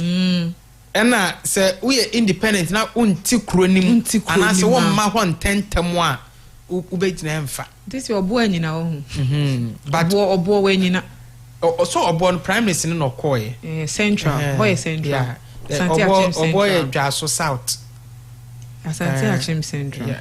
As central near Konongo. South near Dwaso. To boy South. Okay. Yeah. And north near Agogo. Okay. Send your Orini or no only sort FM. Ewa Agogo. Independent candidate. Abatoɔ ye huntini station omu closing it down. For so many months. Nti agogo hine crowd na no tumu bi mu mie me ba na yi ne ma na na yi because na say omhwe potential sa uja for day bana obe ha adwen ne ade nti mafia works bi ne ade yese koso mafia works bi ade yese ebe koso no mo ne ade but where they are una sometimes no ye kwa Abatoɔ na sa ne maniema no ebe mo nipa no kwat minya sympathy vote. Yes, mo yesa mo be mafia no ne yi na otimi fa nkra enya sympathy votes.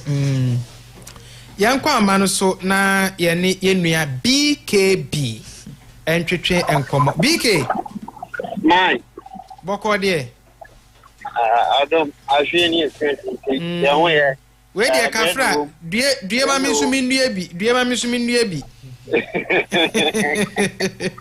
due ma mi ndue na den na ekọ ewutu senya east won say ho na we sa boy amane me ana pay de ma mi tie fo nya hwefo nyina na me mo bibi ache efiri enra Abatoɔ na ekoso ye tie tiri abu mama ne ya tene ya show mo bo si be deliver no I just say we deliver edema omo na enra da results no na eguso I just say eba ohia na party bi eguso they say jubilate abra na coordination kwampo no ensha share the adon the day we want to acquire disappoint na acquire via me na another your man report ma numbers are need to cost ni ko dia say na we police center na ni nyina die ni koko pi wo nbe ni nyina ko board of president for na police for any party agent na no koko pi mo central is police command police down for na on abu bisa police ma police for ana omodi police center enti omu mountain students see ho the say ya bosti ga ebe perform and na ye say ya bosti ga ati say be dina so aye performance ne mum aye screen ana ye di projector projected results ni nyina e wo so efi ana na dina ebo ba no obeti won from man kwe say otututo ekwo so ewo ka so iron city na the thing say pick up bi ani say sa pick up no any motor ba ko edi ni ma sa pick up no na say koyo Felix na koyo NDC parliamentary candidate and I say na o pick up no and so in the actual sense no shooting incident ni here na onye oni na tinemo me man TB ana na etim any motor no so according to omo no VATB ana ebe sign omo ho a boys bitima omo say say omo sani true edi ogu omo so eku bia se na nipa ba ko afoma wa hwe ne nkwa na ba ko so je na nipa mu edi no koti sabia etire se obehwa ahwe abeko tintanti de nso a ka so putifo ebo modern etire manti ni mu 9 edi omo ba to hwa abeko tintanti de nso a Ghana Police Service it me you should release a say that man 9 year connected to such shooting incidents now. We see which is in East. But as to boys, party I will belong to, and I say, and for some of our boys in there, some can say, yeah or no. But NDC parliamentary candidate, MAK allegations said, honorable Medisa and a smart man, Jelma, already Sanya Mancham. It's not and so no. And today, you Busua, you can enter me now, Bashan, police center, white man, Yakan Kotra, number where NDC, Manukuno, Mumume, any jubilation, no more, then Yasan Kutranin, and said, Omono, Omosha Mukulation, Maya, or more strong room now, and that is a Felix Nakoyo, Lydia, which I said, watching Gabini, as at Enano, now almost 52. 52 and a year on Abu Felix Nakoyo, Lydia, Bana Pay, the normal can say around 57. But me, now coalition center, a Mudiako conference room, a post for, and a central for, and a party agent, our conference room, ma'am. Coalition no air cosono, as at any year, your class MRDT, na presidential no one or Mugusu air coalition, Obata so 314 constituencies, 314 police centers. Into na a national control. And to sign a pay Migusu air Casay, a presidential coalition or Mugusu area, or Munyan Rimpo, and Omaba parliamentary, no. Into na yet, no, and Yagmanta, into Gusu, I easy, making me a coalition in the area results, and they are bringing tea for.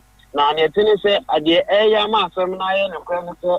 Over coalition center, I come now as the NDP German who supporters, and I say, send your NDC for one, I think it's new NDP for and say, be almost over half of Sabuchenku, who to a year, who be another say, as someone, and just over to Casua, I own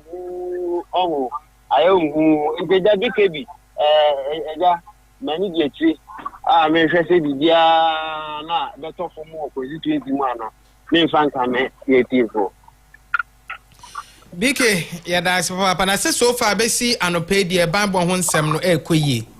Yeah, Papa, the Dican, my member, Casua Pussy, war Abaso, a mob, but my Papa, fashion is to see you na incident in see, not quickly.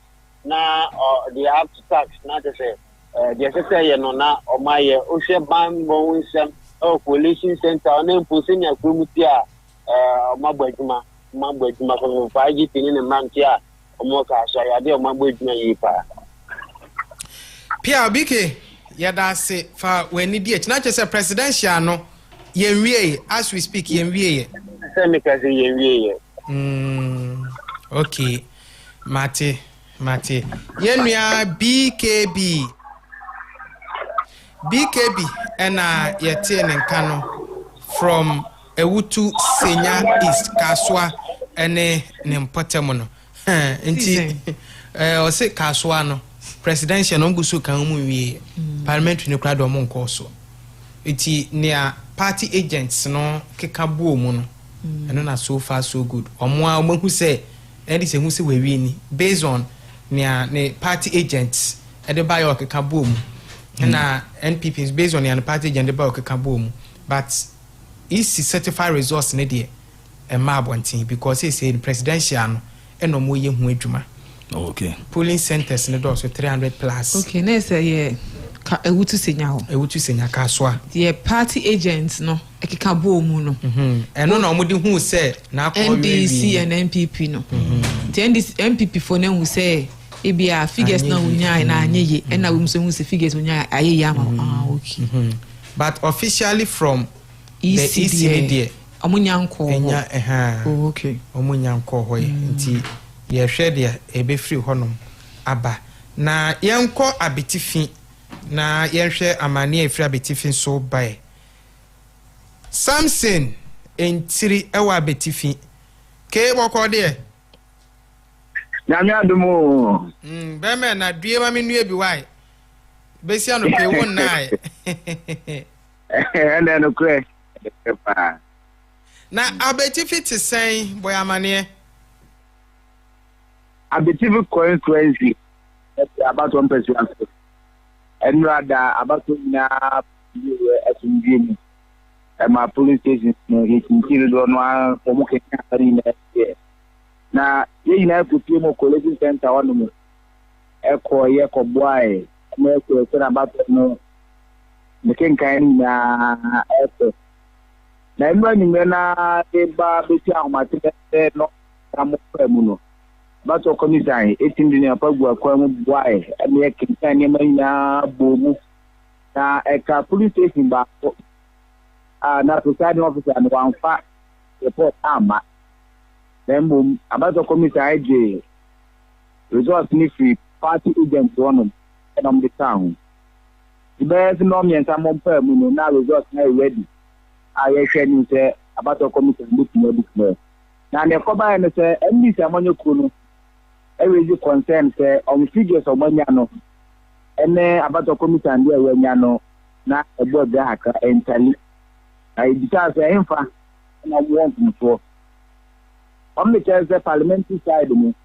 omo kasige sin na bomu atota no omo de na omunya no e wo so Abatoɔ komisan de no nti nya abotre e de mutami no mo so teke be dia port no nkomo omo bobia na ababi Abatoɔ komisan ti gwa wanya so omo se omo de no omunya ndo Abatoɔ komisan de nti ya mom kwa mom dom calculate am abo no mako na ade ba ko edile ye ne se omugba bedu finfin ba bia Abatoɔ komisan ni party calculate ba ko ana ndi sa mabe ko nsuku calculate ba ko omugba bedu finfin ba bia omta ko ni se ya san ta tie ike de ne sa be se ike o ma te be no mi nsa be pa mu ade be pem anopa nuntia ansa omo bia tum se ni akono megya tum sa ita ombo figa ni bia na omo de na omo ka se do officer Abatoɔ komisan de yi Abatoɔ komisan de no ana bibia na kofi so na mo to megya tum sa ita bitika Abatoɔ mpesa so result e fi wo ba ye no presidential side no so make media to just so there find out papa anything ni afre we presidential side at the people constituency 144 police stations and what between constituency now 144 police stations you know presidential side Dr. Mahmoud Bawumia enya 20,187 and now to Daniel Testis Lati enya 39 Christian Kwabna Amdi enya 49 Kofi Akpalo enya 4 Muhammad Frimpong enya 2 Nana Akosia Frimpong Makuntuma enya 39 John Dramani Mahama enya 9,809 Hassan Abdullahi Ayarga enya 29 Kofi Kwanten enya 3 George Tum Barima Adu enya 8 Nana Kwame Bidi Akoseda enya 144 votes Alan John Kotutemantin enya 43 votes and no rejected ballot by 518 total votes cast 30,874 and you see about Abatoɔ no parliamentary side no nipa mi anything here NPP di mu no Romanian for Dr. Yabon Tampon I think minister and NDC no Ado Isaac Amoafo anything here na Abatoɔ no ko vie na ko vie we no Romanian for Dr. Yabon Tampon 20,287 votes Ado Isaac Amoafo 8,332 rejected ballot 231 total vote cast 30,856 and now to take the form now Romanian for Dr. Yabon Tampon the case and vote now all head meeting could be none say uncle you and for manasa in an say okay I feel about one to do one and two abano obekọ police station bi nipa am person to aba no ko omo so no enu half I don't know how to pa what the about some person so nipa do no a fi omo to aba what the about to emphasis and the film what the about some person no NPP FR parliamentary and presidential na what the TV about some person so eno na winning margin no branch say anso nani da bi or the just vote ko hwanim nka fi obetima poli nanka watwe NDC ni mu ado Isaac Amoafo no emse vote nensa anka na ni nyina se dodo na anto aba fi eno kan bi na nensa nyanka ene omu adwumaye because so hwe resource abana we wi ni de but aba na nka o hwe nim kwan so obenya no wenya anshada nkoyi say around 12,000 b 12,000 I just say anso nani okay Samson 3 yada se na eba no ban bon ho nsam so ana etisen bambo ho nsam de enrada wo collation center de nejina nan so post for immigration soldier for no mu nyina wo ho no ma bambo ho nsam de ene nyina ejina nan so na basabasa pa de abitiva ba some person say no a ye hubi nemom wo no a ye kinka aba no police stations no ena na mentum ho asibi sorry ese ige se binya no Abatoɔ komisai ballot wa issue se mfanto aba no ye be kan na bro de omo issue no so na mum omo to mbo asisa kinkan nya popro e ma nema ko boko e wo no isi ano figures ni na tali kama ana ba collation center no zo a ntim ho ase sorry ye e wo NDC afa no so no omo timi boy e resolve sa issue ni na e wa BTV Abatoɔ mpɛso aso good yada se Samson 3 ena yete nka free abetifi mani free ho ena ode ababesom ye no Peter ejaminta si wini de we wini bra champion agric minister abetifi MP o si wini de we wini ba amanyoko ben NPP okay o si we wini nanso figures ana wo hwe nim senko benya no we nya na santi ase win no eni je nhyɛ da nim na so far before so far porters awodo a eba 53 constituencies out of 276 no Mahamenya 64%, Dr. Baumia 34%. Okay. I pinsu. Na mi aka ndi kikambo by others. Only send you 3%. Mesha sene Brian ni dia no. Na se we ni a wonda onyame asese we ni. Se we ni nji figures no a ndi akoye o ground work ni. Yeah.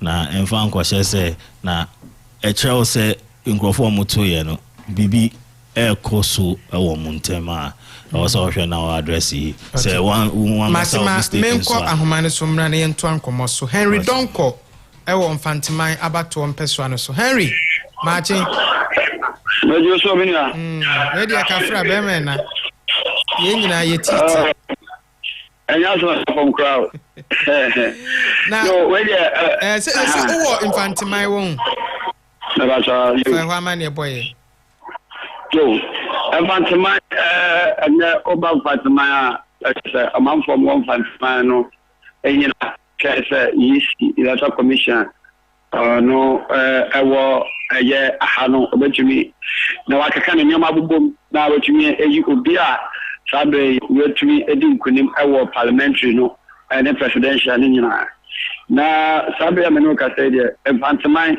incumbent MP na otoso CCI the honorable Ochilia Mensa effort ono na enjebia no yebora baso no Minister of Environment, Technology and Science and Innovation ono ada sebekaya last 4 years na Fofi Antwata nikunu honorable answer effort kwemukafo bi ekotu etuo de board na Omi so na emra omi so na manfo mo bantman no se sade a yemfa me ye no emfa medi enim na betumi aboye no medi no kunu na de ampa amanfo so de osi eyo ema mo me no kaso last 4 years no omo to aba emu oden pa edema eye mami ema otumi ebedi ade na adidi de chiri no na 4 years asambe na manfo no hu se da bi ye kono se omo ka se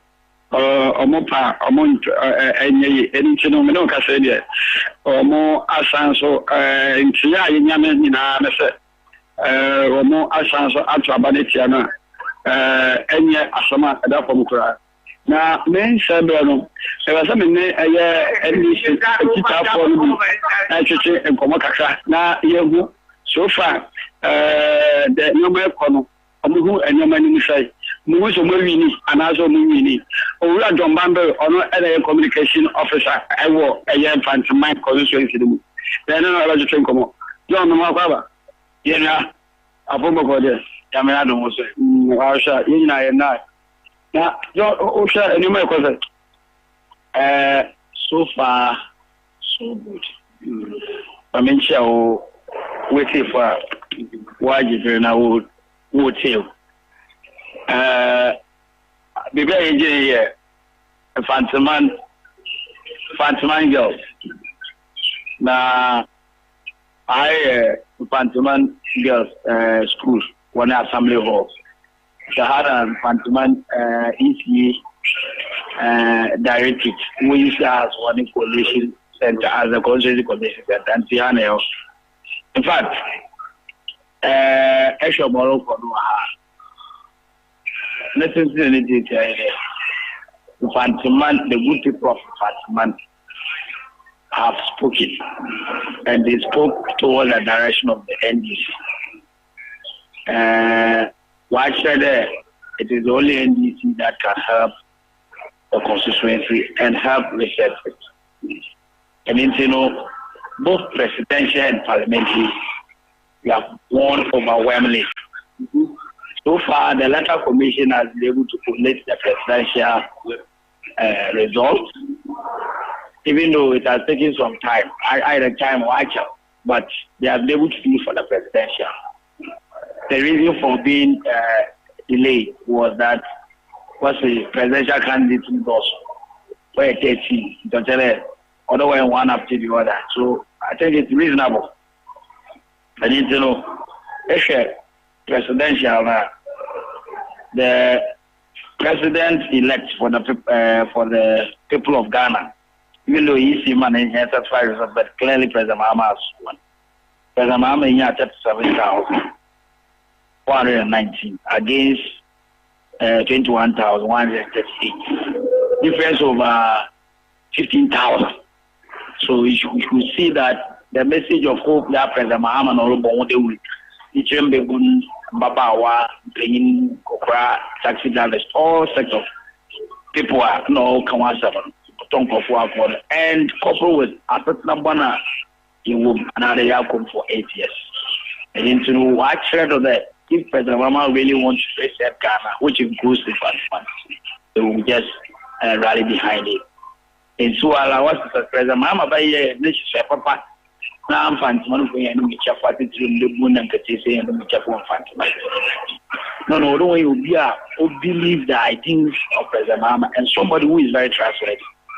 And Obisumpa Fantimine for even on by it when it is one of them. Never quite maybe or a chair. Indeed, a piano more or bomb party. If that's the case, the other wasn't also count more than all. The issue of voter so far, your internal coalition, I channel. Dr. Ebida Peskugain, a winning Fantimine seat back to the NDC. 12,000 vote difference. Instant Fantimine difference. Vote difference are no 12,000. In 2020, the NDC lost by a little over 3,000. Now Fantimine for action the main Yammer. It's a Casapan and Fantimine for of dying with that. Indeed, they are really wanting to be with him. Now, I mean, ma oya ma wo here dem Fantama for ya susu ya so say ye pere ye gima ye we are provide us the opportunity and we get that. And it's the ratio of votes I want to make ampa. For 12,000 votes, they didn't send Fantama about question that. And in the internal coalition. Lateral commission up to now, they are still on the parliamentary coalition. I ways on the next hour or two, they should be able to finish and officially certify the result and then declare. Henry, ma young woman so. And this Amanyokuni press conference headquarters na yankofa nti infantimai nti ene se NDC Amanyokuno ewi ni ho sene anema ekono na NDC Amanyokun press conference NDC Amanyokun press conference nti yebekọ ho na yakwa akofa press conference no na yehu na so far so good no yewo regions no dodo na bem dodo na babegum akabi nsusu a eno no akwakoye bibio ho regions na yensa aka no yede ni nyina ebema mo kama baby ti say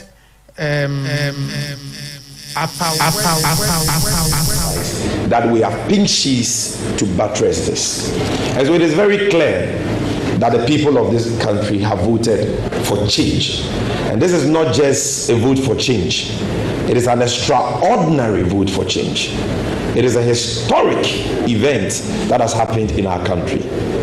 And we are grateful to the people of Ghana. What we want at this stage is for the Electoral Commission to fast track the coalition process at the constituency coalition level, because we see evidence of deliberate delay on the part of some, not all, some EC officials at the coalition, at the constituency coalition level.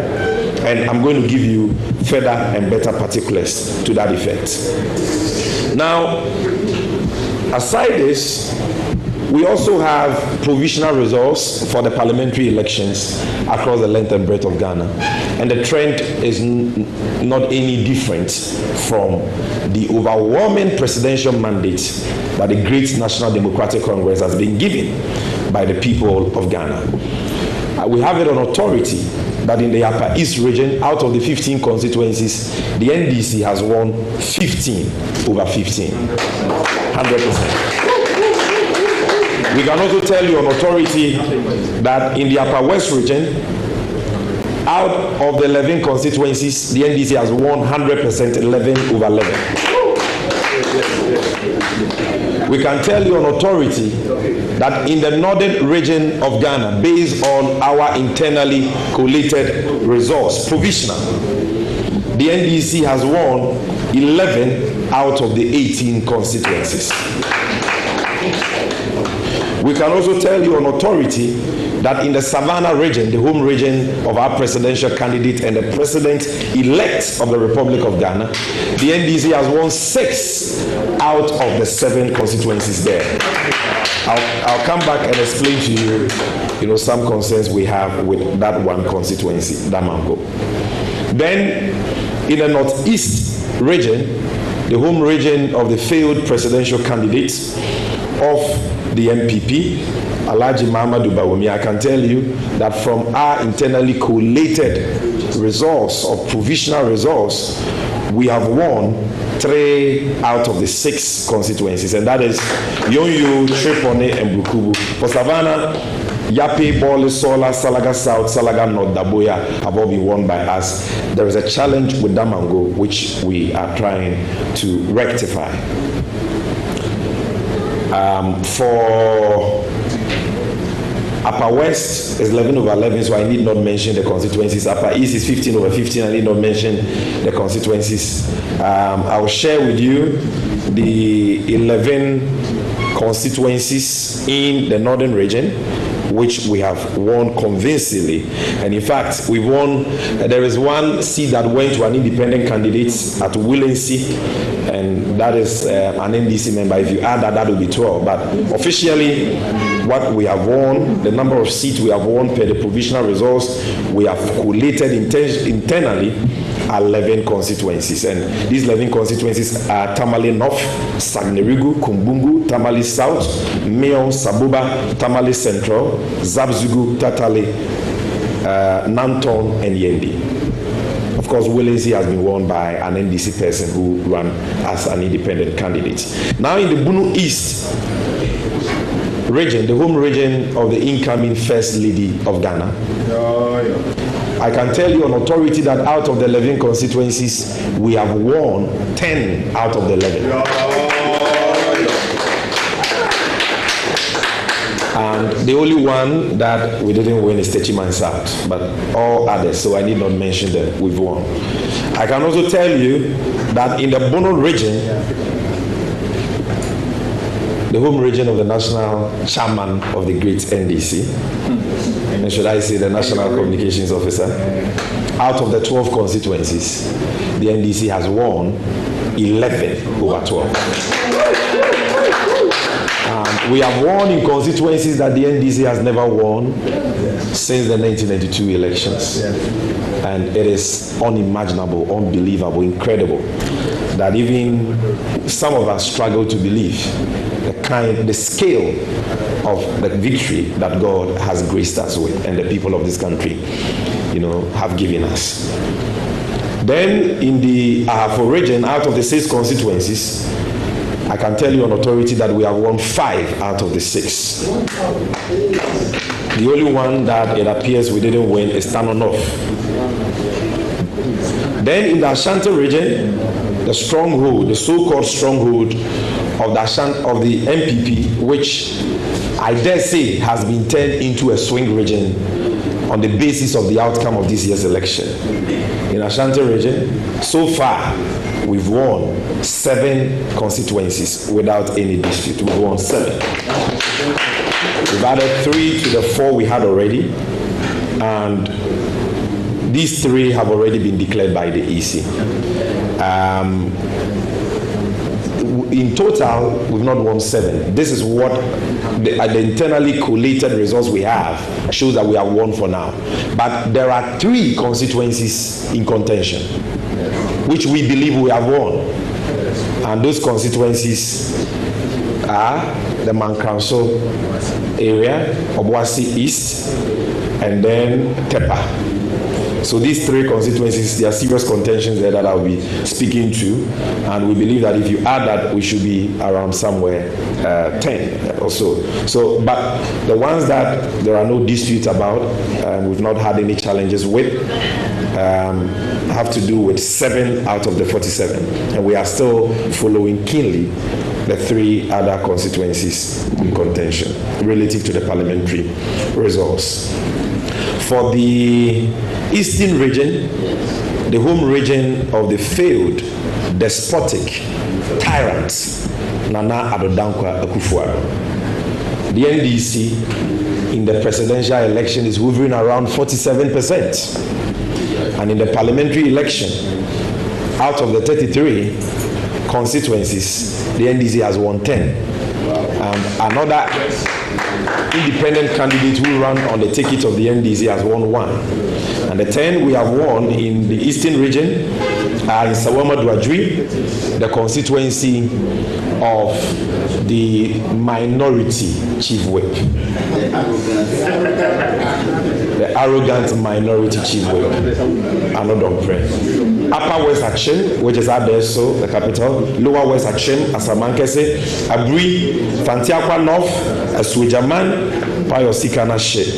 Lower Menya Krobo, Upper Menya Krobo, Yellow Krobo, and Afram Plains South constituency. We won Afram Plains North, but it was an independent candidate from the NDC who won that.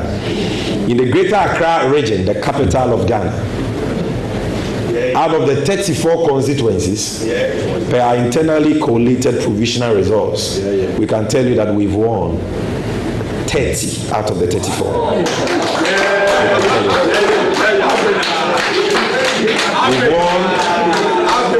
We've won Adan, we've won Sege, we've won Ligo Pram, we've won Po Katamanso, Shai Osudoku, Ashaman, Tema East, Tema West, Crowell, Lejokuku, Ladadi Kutupong, Klote Kole, Odududio, Ablekuma South, Ablekuma Central, Ablekuma West has been declared. Osla is a goner.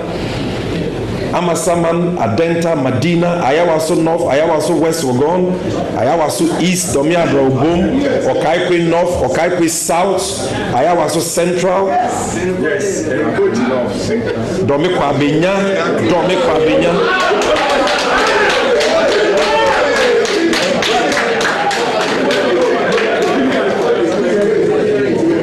And I'm just receiving confirmation that we have won Botiano English among from now we've won. There are a few others in contention that we are still battling it out with the NPP and the Electoral Commission, and I'm going to speak about that. But if for nothing at all, we know that Ayawaso Central and Ablekuma West have been declared by the Electoral Commission. We've won that without any question. In the voter region, the World Bank, the proud World Bank of the great NDC, there are 18 constituencies.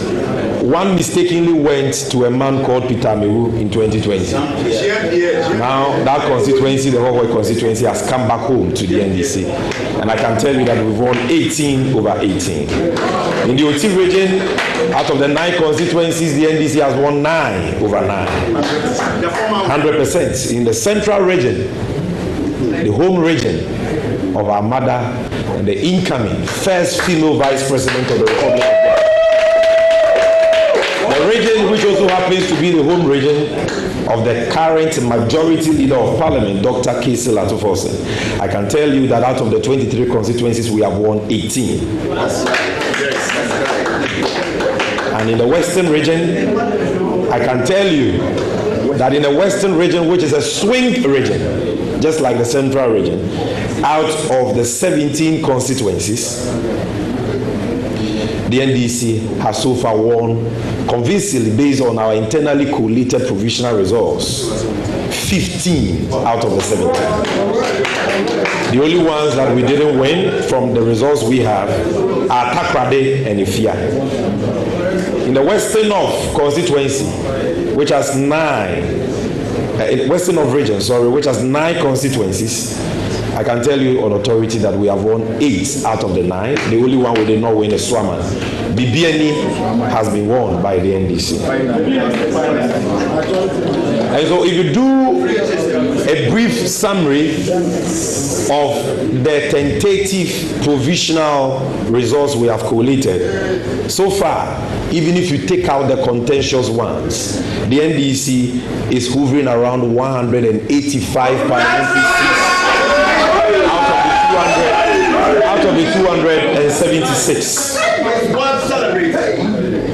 And as you saw from the results we showed you, the presidential results, we are hovering around 56%. And for your information, in nominal terms, the difference between John Mahama and Alhaji Bawumia is over 1.5 million votes. And that number is bigger than the population of about 5 countries that I know. So we are not talking about an ordinary victory here. That is why I said this is an emphatic, resounding, overwhelming, historic and unprecedented victory that the NDC has struck. If you take out 92, and I don't even count 92 because of all the challenges we had with that first. All right.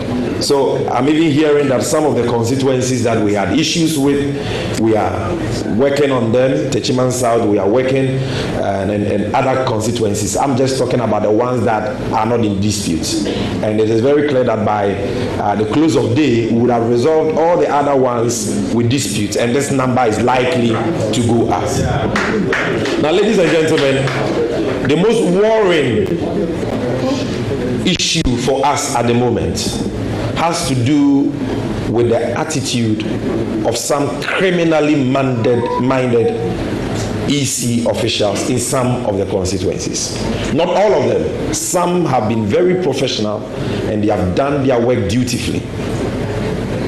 But others are deliberately delaying the collation of results at various constituency collation centers.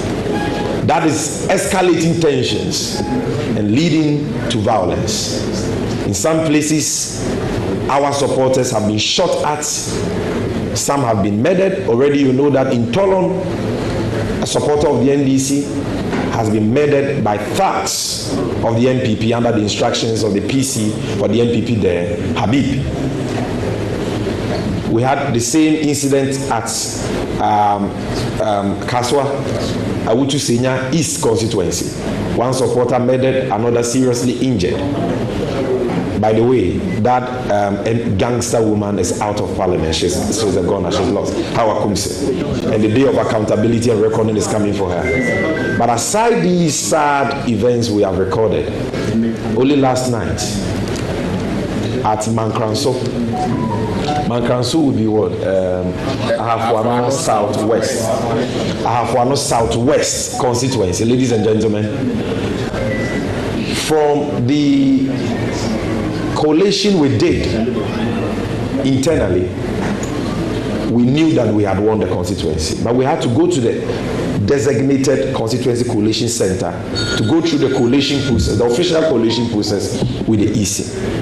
When we went there was a dispute about one polling station resource, which our polling agents had objected to at the polling station level, which had to do with overvoting of about 3 overvoting. And our agents were of the opinion that that case of overvoting also existed in other polling stations. So, so at Mankranso, there was overvoting in connection with one polling station, and the votes involved were about 3 more. And we had cause to also believe that the results from other polling stations also had the same irregularity of overvoting. So a protest was made. Now, as we were trashing that out with the Electoral Commission, we saw some EC officials coming to the collation center with a ballot box. And so our people resisted. They took the ballot box, and when they opened, the ballot box was full of ballot papers, and all of them had been thumb-printed for Alhaji Bawumia. And so they destroyed the ballot box. And so in the heat of the moment, in the midst of that pandemonium, the EC officials called the military to come in.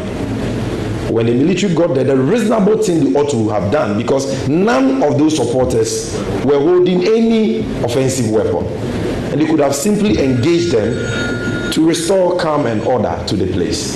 But they just got there and fired at the people. And they murdered, one person at the spot and injured over 4 people at Mankram. So that is what has happened there. I know, don't worry, I'm live.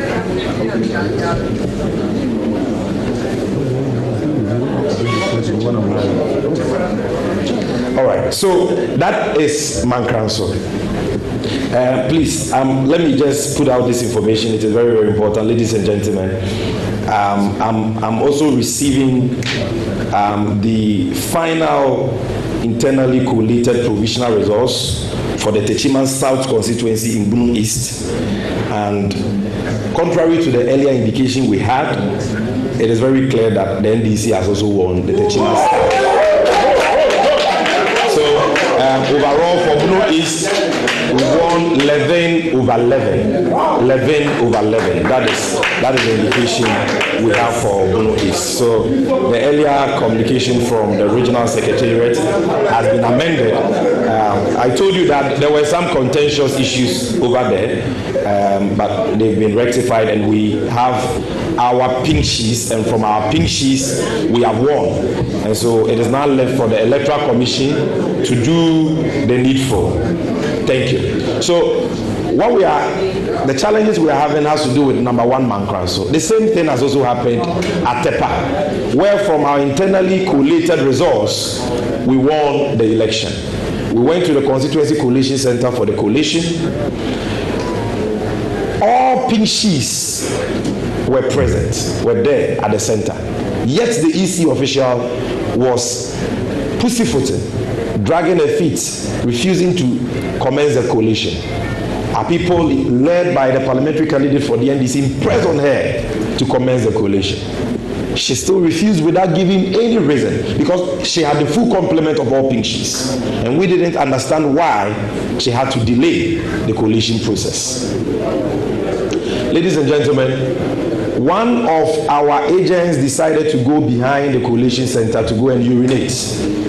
And when he went, he saw that a pink sheet, which is the main EC copy, had been torn into pieces, folded, and thrown into the bush. So he took it and saw that, no, this is the EC's copy for a particular polling station. Why has it been destroyed and thrown into the bush? So he brought it in, and it led to some, exchanges, verbal exchanges between our people and them, because clearly this was an EC official who wanted to create the grounds for the delay in the coalition by destroying a pink sheet from a polling station.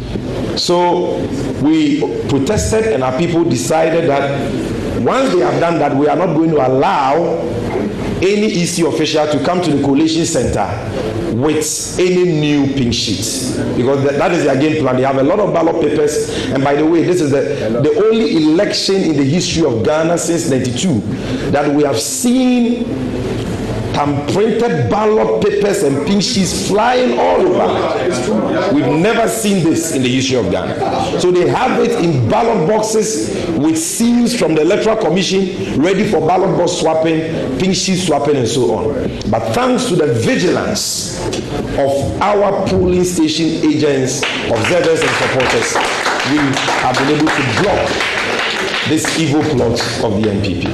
And so, because our supporters decided to prevent EC officials from going to the coalition center with new pink sheets, which obviously were concocted and fabricated, they called in soldiers.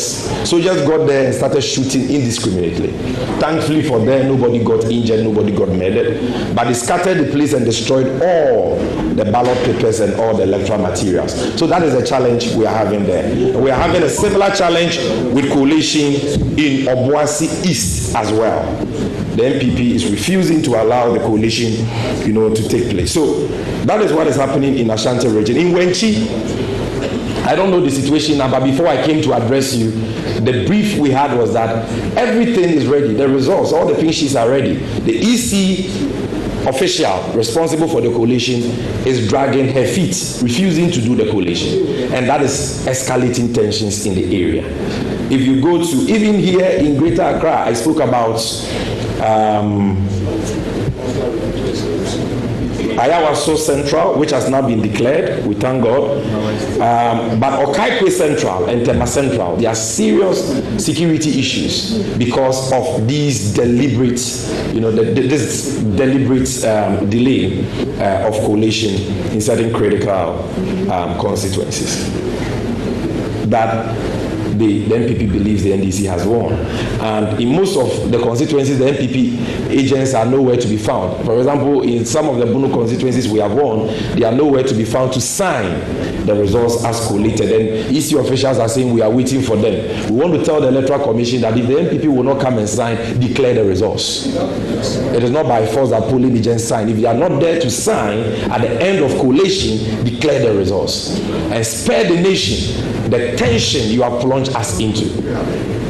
And Alhaji Bawumia, for God's sake, you are an Alhaji. You call yourself Dr. Digital. So I'm sure that by now, through your many digital applications, you have collated your results. You know you have lost. Please, call your senior brother, His Excellency John Dramani Mahama, concede defeat and congratulate him.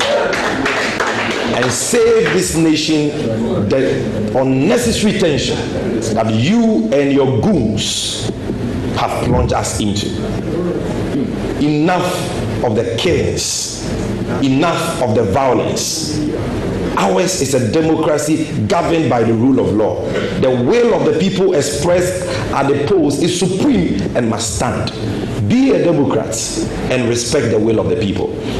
Leading figures of your party have already conceded defeat. Richard Anyagba has considered defeat.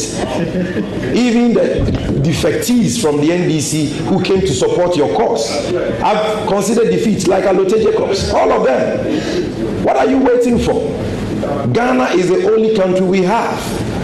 So please, do the needful, concede defeat, and call your supporters to order. And IGP Dampare, we will continue to commend you and the Election Security Task Force for the yeoman's job you have done. But your job is not done because we are nowhere near the conclusion of the electoral process. Your work is being undermined by certain elements in the New Patriotic Party and their collaborators in the military.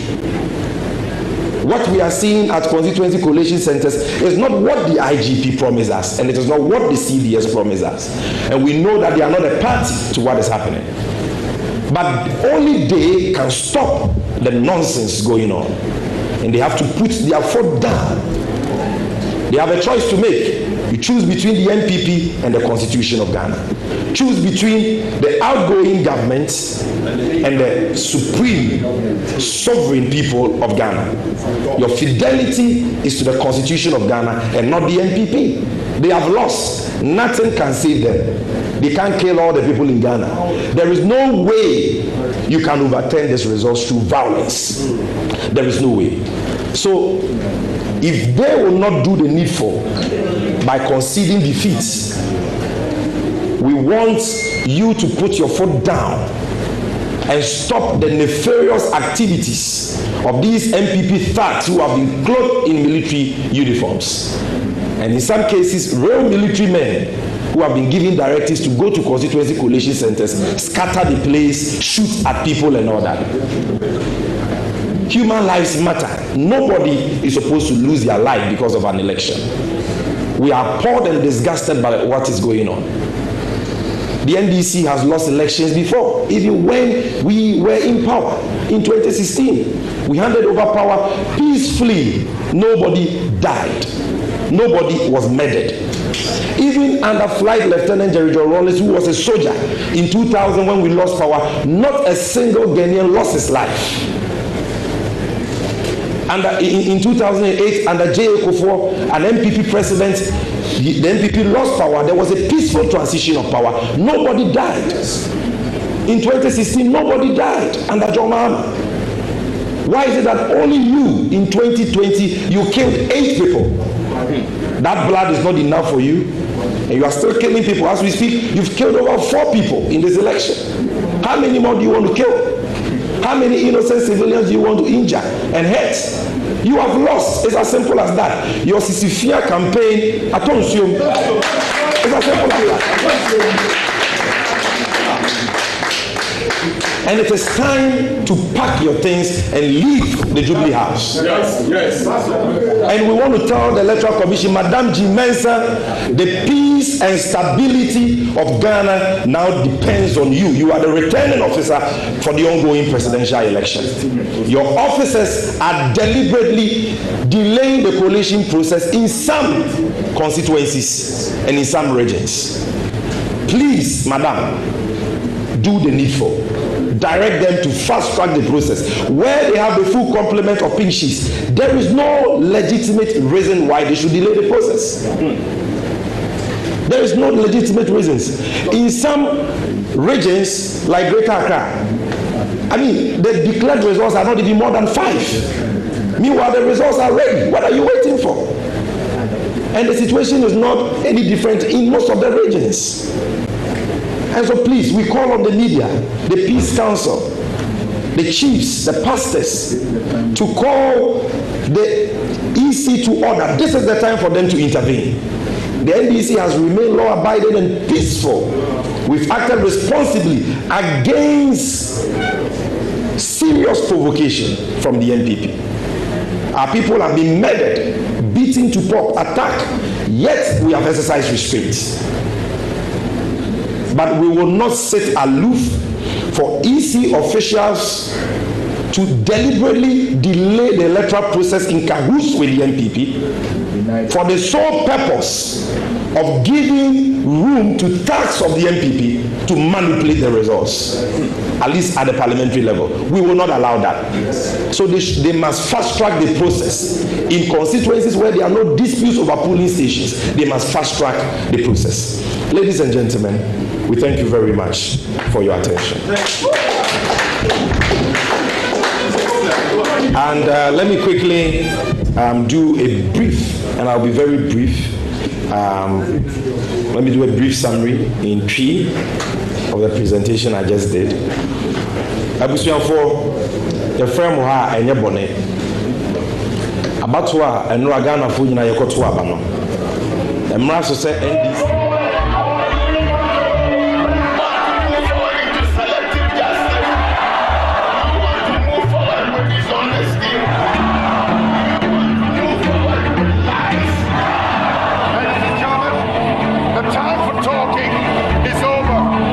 For 3 decades,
if we say okra others no utiminya 2 3 I mean say you were able to convince someone to vote for you. You were able to convince someone to just adhere to your policies and to be adwuma. Yeah. 12 no enina. But yeah, you Ghana say the name Samanyoku no NDC ni MPP. I said something, say, we share Ashanti Mantema, being Ashanti region. No. They say NDC for Ekra 7. Yeah. And the woho. Na, omo pray 3 and so. Omo pray 3 so. 7 no. Now we share last 4 years, no mukra 4. Meaning say, o my ejuma the 3 abeka home. Yeah. Say pre-biko. And I will share voter region 18 seats no. Now 2020 was 17. One and no massage. O massage, I become mood at your mind to say 18. Now, question be a name 1 a year, oko ahafu, Bunu East, and the Bruno Mountain Hona.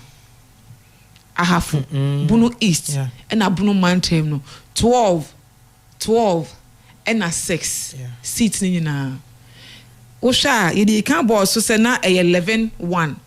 As at MPP were 11 and na NDC were 1 seat. Yeah. But say no attend PACS anyomana. Oma fani na say one ekro massage ye de mama massage and na koso. So I think say ye besre. Say the aka no. But emi 186 seats na say so me win no. 186 6 seats and na NDC amanyoku no. And you say aka 90. 19 a year 19 omo April so omo no almost April 19 no kura big wins in parliament one side enko biem yewo Esla Owusu Ekufu yewo Andrew Ejapa Mesa okay yewo Esla Owusu Ekufu communications minister Ablekuma West one side enko biem ena yewo Ewutu Senya is how akumsin ono so onko biem ono oye fisheries minister fisheries and aquaculture minister ono so no onko biem ene yewo Andrew Ejapa Mesa ono so onko biem ya shabaranke no from second D Abatoɔ mpeso ano so ono ehɔ na odi ne nkwe ono so onko biem yewo Lydia Alhassan I wasn't there I was West Wogon. When a special vote of Coche Diano. So, so no, when you are no, and ye were John Peter Amewu, or Hoy Diano, or ye Minister for Railways, or no so Uncle Beam.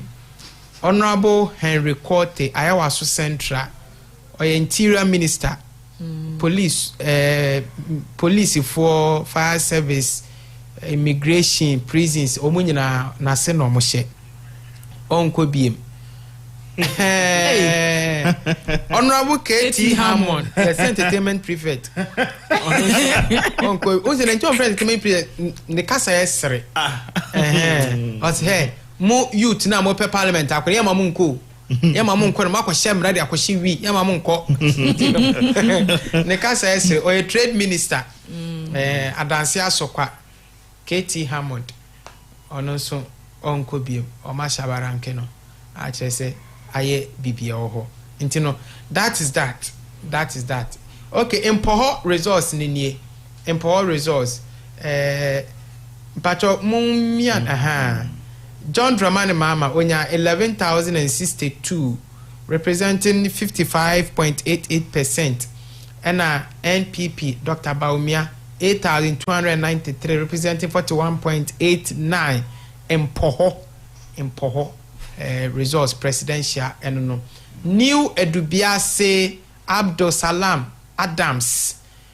NDC onya 18,717 akroma ho odeko George Buahin Odro NPP onya 17,612 representing 48.48 and NDC 51.52 others near 0.00 into all the omumi enupe Ekumfi presidential Joma NDC onya 54% and Mahmoud Bawumia 44.34%. Others yakani nabuma eye 1.88.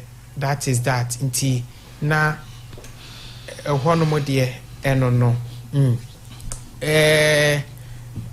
Okay. Say yakeka. Big wins na almost sign Mbeka Parliament in Hubium no. Inti yenhwe abodwesefo ya omatena Parliament e di nakakra one sign maybe yenhwe impata ebenya Parliament so na yen wrap up akwa na percent ko mo de do mekwa benya di to so say uze do me kwa benya de no do me kwa benya de no so olusu primaries no address for Lusu primary since on the onko they been come figures na make okay but your mon share do me kwa benya de en fanto so manti why na on fire na de hanti ye hwe impact I think say on ye hwe wo mo a omon komra hye bedwem afi mu a make say o ma ye adwuma ma ye adwuma na odwuma no say wo mo mo te ompasua sofo no. So when you man saw many and vote you out, and I said earlier, policy now they ban, and ya de be boa war more, and net thirdly one from ye, sad thing on may vote you out. Yeah, sure will be to say a minister of communication, as say Ablekuma West, Marche Bedrini. They say don't go so Marche Bedrin for on be free akunya so eji. Bosumi eda ye nim 2025 next month here. 6 the show. 6 the show mo 6 January the show. Ahomachi. Enyo me jade be 7 for no. No me free so. Na ya bastard mi omu nyina. Wo hwe eye Jefe me chia. Bamia speaks. Obekasa time be. Ese abona ya Bamia be kasanti. Producers. Ganyo ebo 9 nso abo. Franka Tulima Manyu Obekasa. Bamia be kasa na. Obekasa. To monye maye. Ye ntwentumansa. Na me ka se wo hwe ye Minister of Communication says Abdulkuma West Marche Bedrini a. Ukon impression is I will say wa ye ejuma. But as I said earlier, no, be and the policies be in favor to me before I motivo. The one from woman and idea or ya did be on Monty as ye dear. Be vote you out. Into more or more out. Move see idea free. Next will be what among your conim, next or no so any swadi who say the brand a wunya and also about her. Moon to send per chronicle. Yeah. Hey, na the more year on so one yibi. Aha. And no beboa. Okay. Also for Peter. Jaminta. Impact no. Ya idea some babio mu idea ebe ha MPP amanyoko no kakra. Ana ebia impact no said e sibe ha no me na mini. Ebia ebe kese sensania maybe you know because say you too free idea so na yes and reconsider also about better so na it takes much more effort. Inti Fanese NDC for aba na o ma be bomb ho modern when fem mame okay ayawa so is ye hwe ayawa so parliamentary results na ayawa so east MPP amanyoko Zach Rahman onya 9,110 votes and NDC amanyoko Mahama Nasser Toure onya 22,139 votes. It's a or they bear 12,000 votes. And or the training mo. Into NDC for Mahama Nasser Toure on offer ewo Ayawa so east. I think so you share Lambusi parliamentary. Lambusi or a doctor. Titus Kofi Beyo. Now or a former Deputy General Secretary ma Ghana Medical Association GMA. Okay. Ti oja nempanie ne nronugu wa no call Lambusi ko gina ya. Primary. Yeah, no so no for. Oh, when they were training mu ye pa 68.55%. Ejina oma 13,551 votes against NPP for Bright Bache. Okay, Baligi 30.75%. I now ma 6,079 votes. Into where difference now, Dr. Titus Kofi Beyu, they are trained Bright Baligi Emuno, a bear 7,000 plus votes, and all they are trained wafa.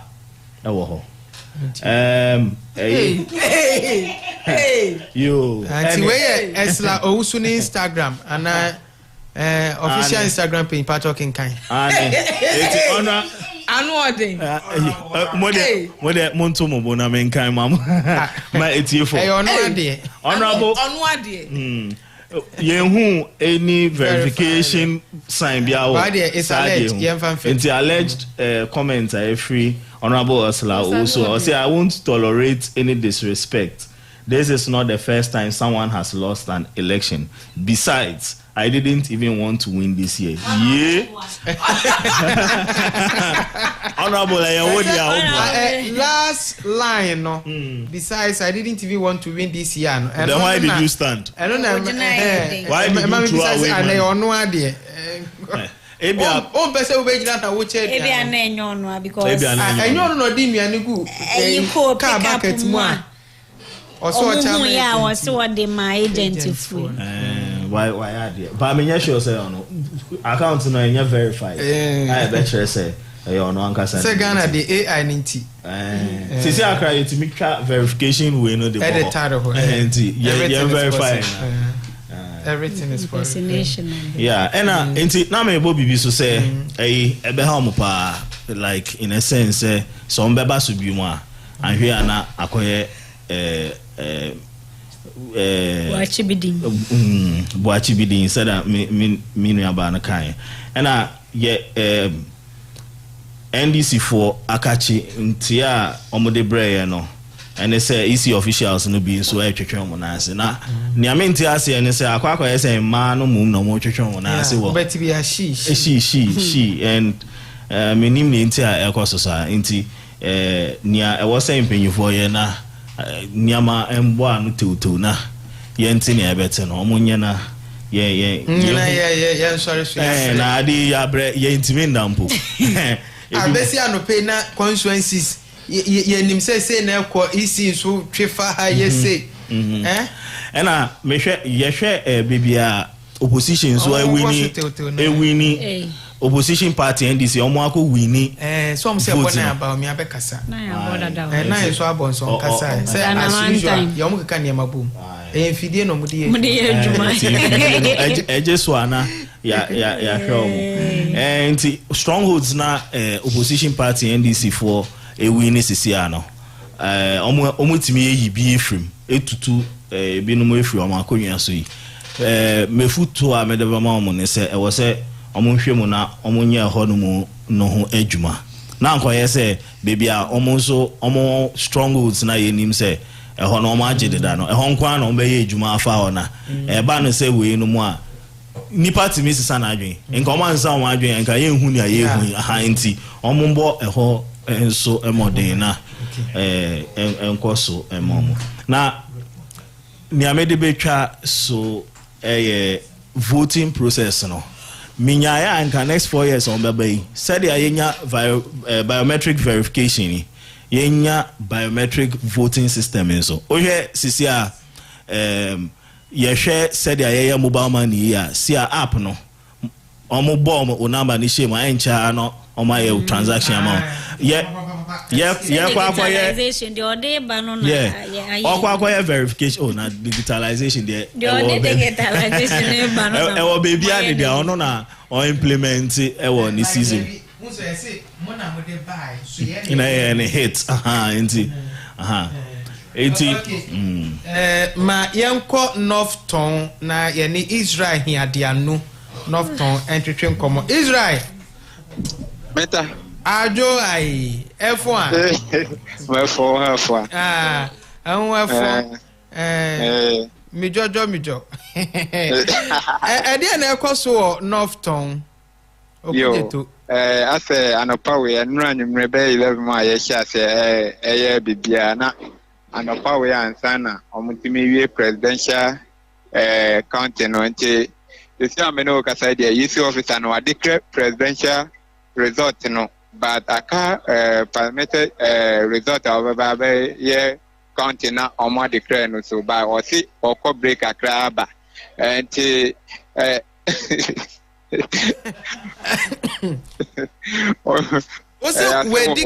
we declare presidential no nti presidential parliamentary ko didi aba ko didi aba asemu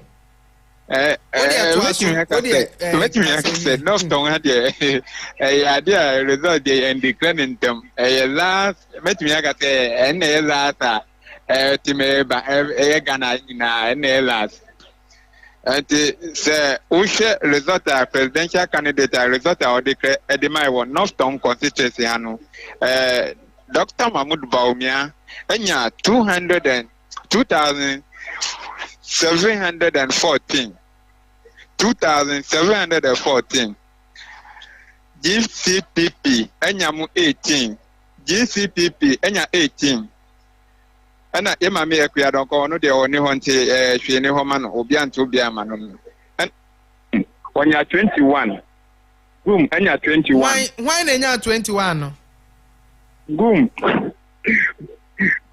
nya 21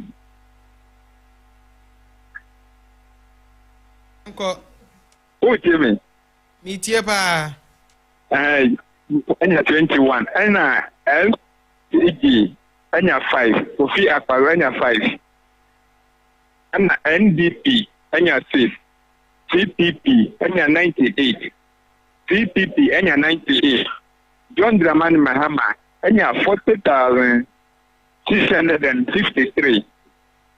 40,653. 4,000 and 40,000. 40,653. 40,643. 53. Hey. Who's in here? 40,653. Okay. Yes, then they are about boom. Me make me aka someone to the boo because we last 4 years then I tell we and I feel we dey make us so much people at the amano.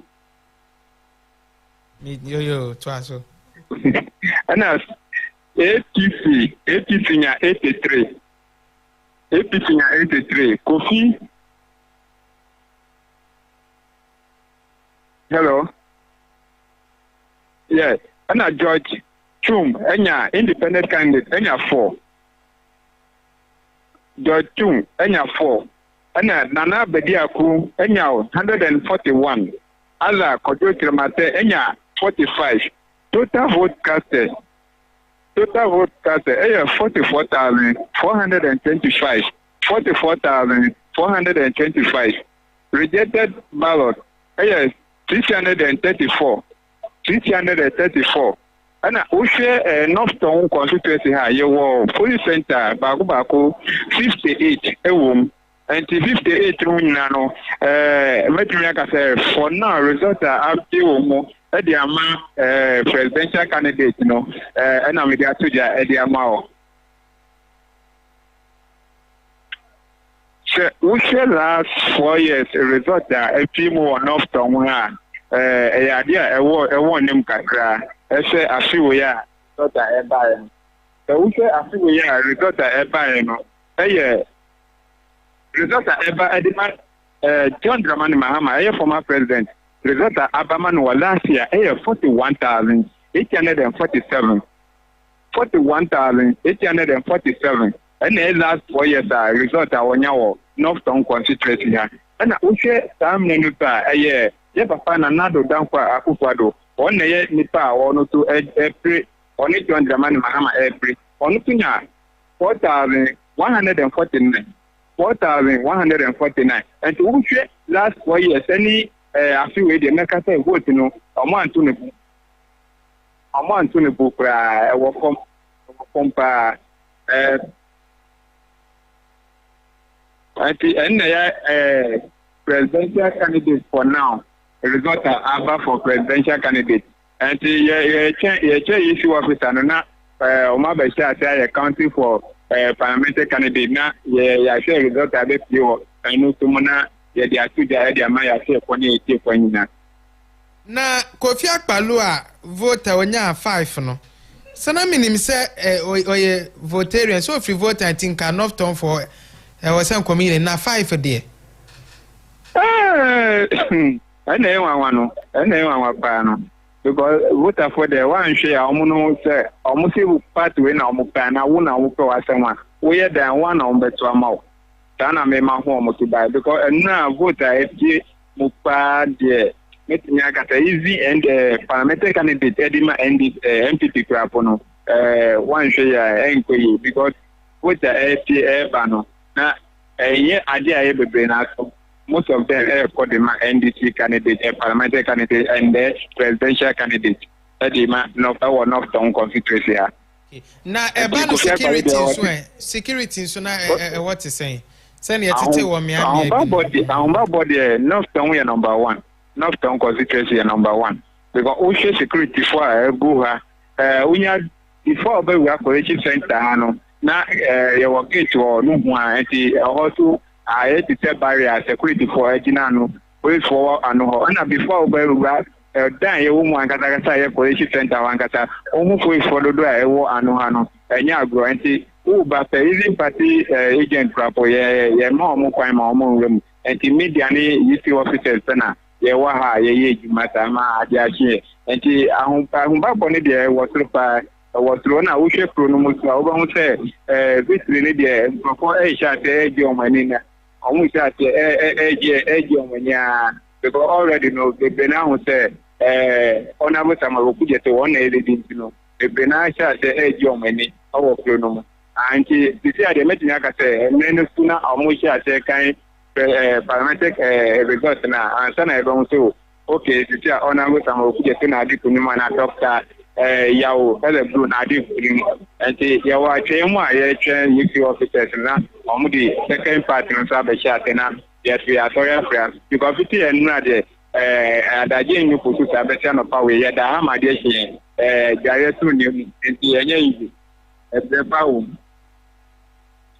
yo menua ya da ase enti wo de obo standby bibie ni e beba wo nchen Israel here they are North Town and attending can abna shadio North Town presidential Mahamenya 40,653 and Dr. Bamenya 2,000 when you kind of stronghold 40,000 as against 2,000 okay for them class be 4,000 or no from na wan kan ye 40,000 voter to say the na ye kano say baby ye amenyoko be stronghold out me who say the onene April no o mu kakra bi but emu entwi bebre nti ye fa the SC e wono ton say out me who say emu wapa eye ene agf imaginary rings na chese emu wapa eye we nyasa ka kakra bibia na ka kitikiti bia nti e hoyo modia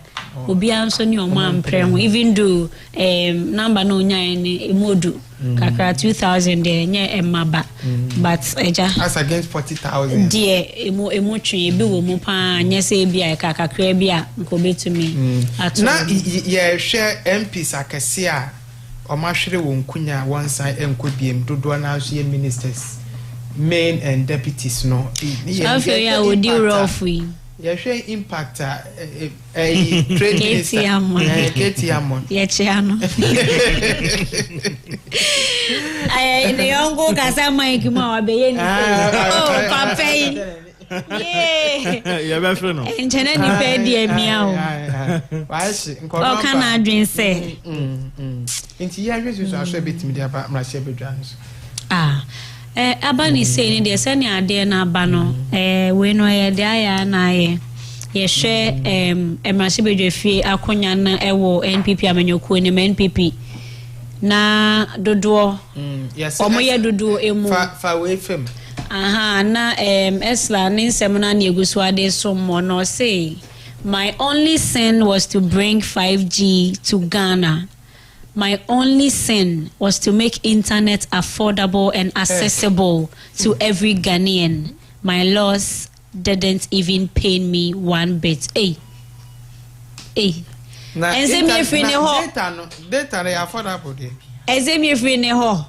Yeah, broken. Ana abefo no makrunchire na omodiaba. Onia TV, Onia FM for Sasha. As anyway, in the first one, I can't hear now what I say. Yeah, no cry now. If you own the same hand. Now, I've done it. You say broken heart, you mummy. Your broken heart, ush. And your broken heart, nya. Ush, no, TV, mammy. Oh, I've been on Shania. I break my words for the army. Oh, I break my words for the army. And ush. Ene nyano eye wan wa isi ene obetuma na ntie free ha kwa masama na woni se wona na wanda wa so say hey so fear delegates oh mama esla wa se mi se wa na wo ka se dia se ne boni oye ya ni se wa boa yen e won kita ho dia fem internet affordable in Ghana. Data doesn't make it affordable. And accessible. In a mashup, you bundles here. Oh yeah, 10 cities. You cannot flash it and nash. Who use iPhone cry to theater? Until I made the Android to cry better. To me the Android. Nature say, mommy, I told the neka so. Sanity. Ora for Betty. Nti ye ma me Esla Ablekuma ho no so enye asem ketu kan bi ma ye na. What is going on in Amasama? I don't know. And yeah. Omo bi say. Ne me don so aba. Say na isi. Yeah, change for some back on my again. What is going on? Because the nim no say recount and ekoso wo ho. Nti no ye ntumi decide the esi wo ho sisi nti agese omo no my info no. Na ye dey atodwa. Nti nti obugusu e kenkan mo adaro mama mo twen amasaman de no mo kenkan. Oma no nya sipe. Ye de bebre mo. Why? Nti no recount and ekoso enso so e wo honom na yahwe de ebe kode amano nti eguso a wo mframe mo ayehwe ganyo mo say Dr. Baumia ebrena ye bi Dr. Baumia brena enya money mo nya mefe enya eyi na gina agwe party chairman intim Steven intim and Justin Kwadua gina na chi kese enti me pato join the show no e Facebook Mothers 102.7 FM dasha cry o Facebook jumedi ne live and oben TV so a wadaroma ben TV no ben TV no mame ben TV Mothers TV jumedi ne live we dem so oye phone be technical knockout phone be or no she chire because you know I mean we say no ne Miracles Awaje Ojina Neji Niana Ojina Nechi Miracles Awaje Chini Director of Communications oh yes papi and Director of Communications Intiminim say omo be concede defeat to say so omo be on concede but some say 2016 there no Mama Tama no tisun na isi mekai but ono o share white bi no begina o say but no timi se na nenimu nya fe mahama ka se nyina no na nenimu nya fe we mu na kusu but obey na den yeah inti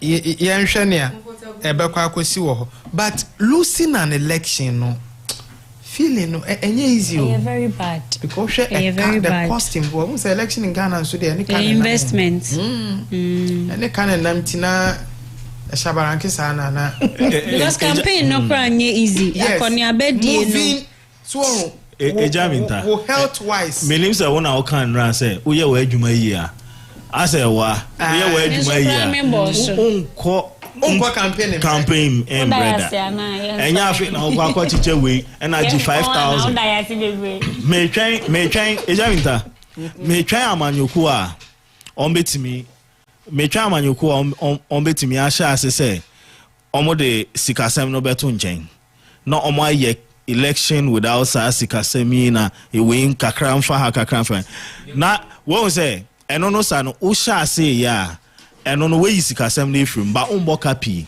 ulusin so I help you sikasem no mamefa we enfim according to credible sources Dr. Mahmoud Baumia Afre John Dramani Mahama okay I congratulate him wow nti according to credible sources sources okay just Dr. Mahmoud Baumia Wafre John Dramani Mahama okay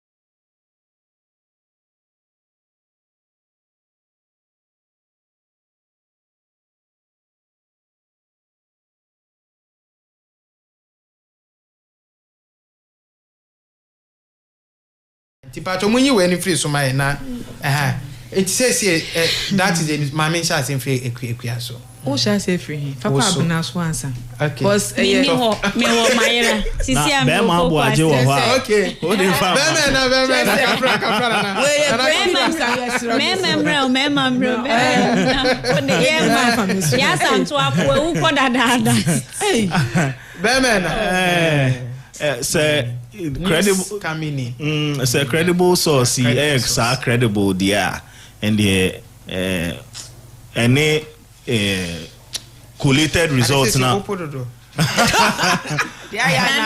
was that? Baby, I do know. Ama me who make so, but say credible source no yeah that credible. To say the yeah kana, and I say all the results normally are from the NDC side, no provisional results, and it's very true, and also the omonti omhuasena omo bibiate uto na yen sorry for yes. So about the address to the nation and the yes no na okonsider pass on consider na ye hu bibia ye na me ama brempo e was me pay be nkoda ni ntimi yankwa sorry you. And I hope say nyame so de be cheme nyame de be yes it's yeah hwe no eja okay Dennis Miracles Abuajo Kasama Kabamia campaign.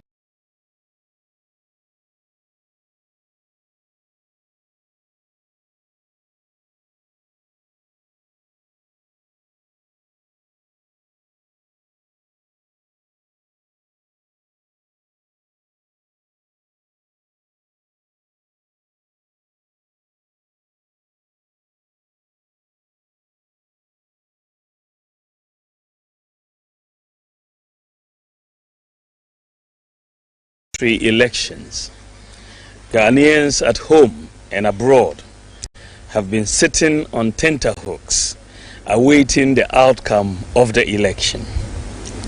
Let me say that the data from our own internal collation of the election results indicate that former President, His Excellency John Dramani Mahama, has won the presidential election decisively. The NDC has also won the parliamentary election, even though we await final collation for a number of seats.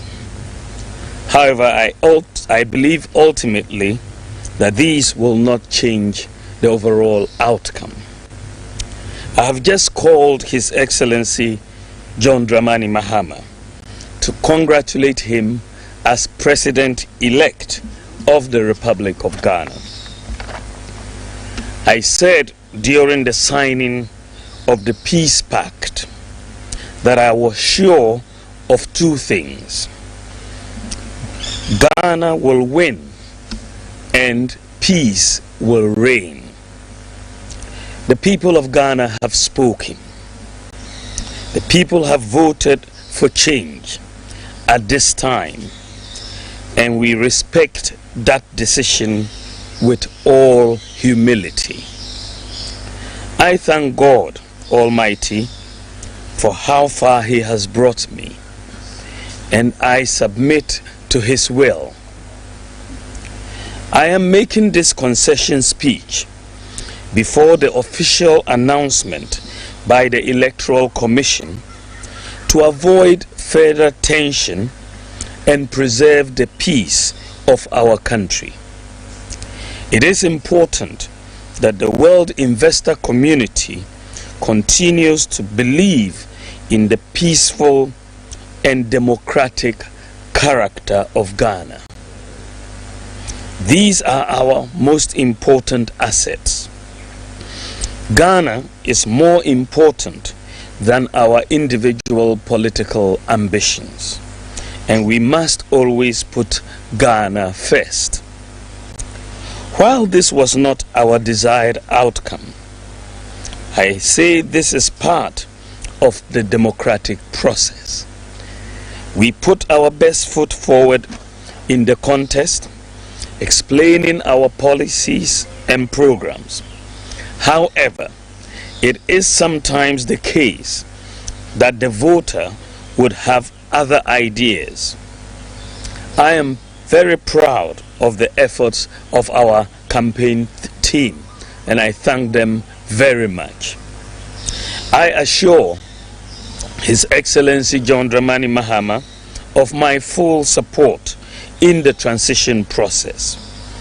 As committed Democrats, we pledge to ensure that we have a very smooth transition so that the business of government will continue seamlessly. The MPP would offer the needed support to the new government in a very responsible way. Ladies and gentlemen, we have conceded defeat like any consummate Democrat would do, but we have not abandoned the fight to transform Ghana and expand opportunities to all sections of our society. We will not be a disruptive opposition, even though we would subject government actions and policies to strict scrutiny in the interest of our beloved nation. Our MPs, I am convinced, will do a thorough job to advance our democracy and ensure that the citizenry gets the best out of the democratic dispensation. To the rank and file of the New Patriotic Party, I know the feeling hurts, given that this is not the result you worked for. I know you would feel there is darkness ahead. That is natural, especially when in all sincerity you gave the assignment your all. But I assure you that we will regroup and come back even stronger. We will take stock of events and pick lessons to guide us going forward.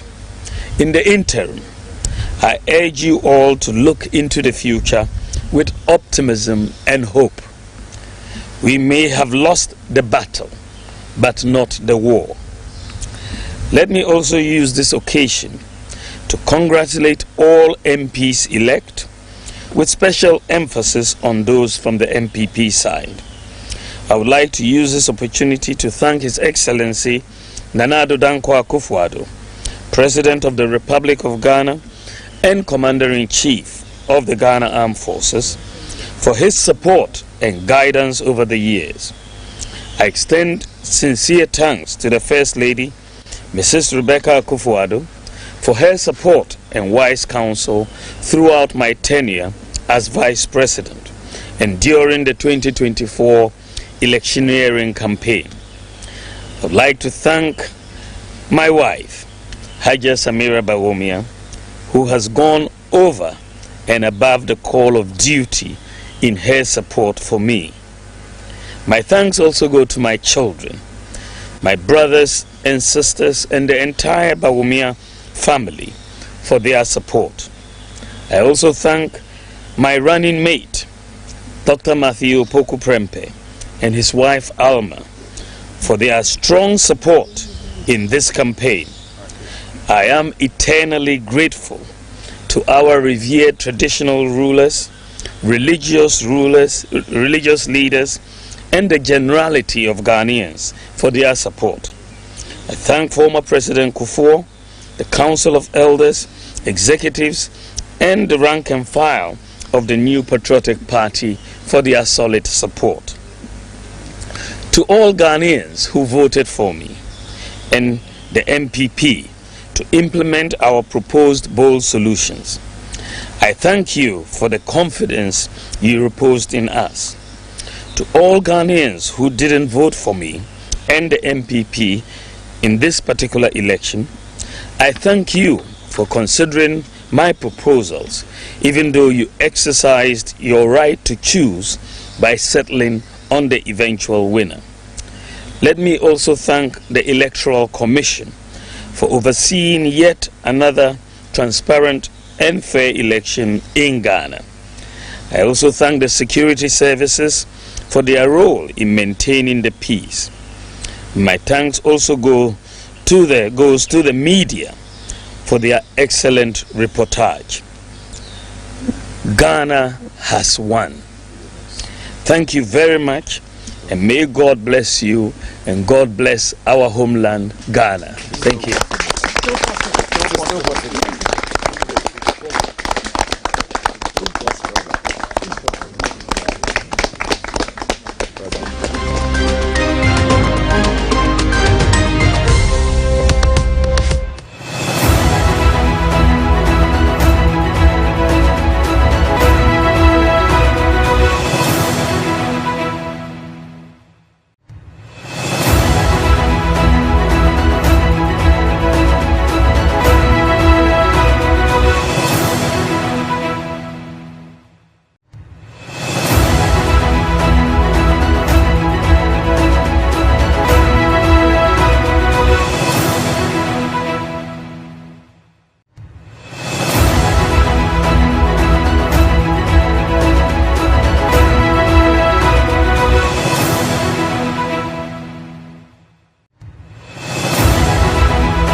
say put them there get them there calculations or monsa kom keka niam abomu a NPP amanyoko ne dinkunim NDC kafra NDC amanyoko no edinkunim presidential parliamentary nso no NDC amanyoko no ase edinkunim si dodo na omawini abadwafo wa ha se ya ye ba be pepe nsem ne mu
over to Abada, Michelle Influ, so now. Oh, shall say from me so dear, not just said, dear, I cost you a crochet, TV, no, so any Facebook, and so, so, and I think, say, Dr. Baumia deserves a standing ovation. Yeah, sorry.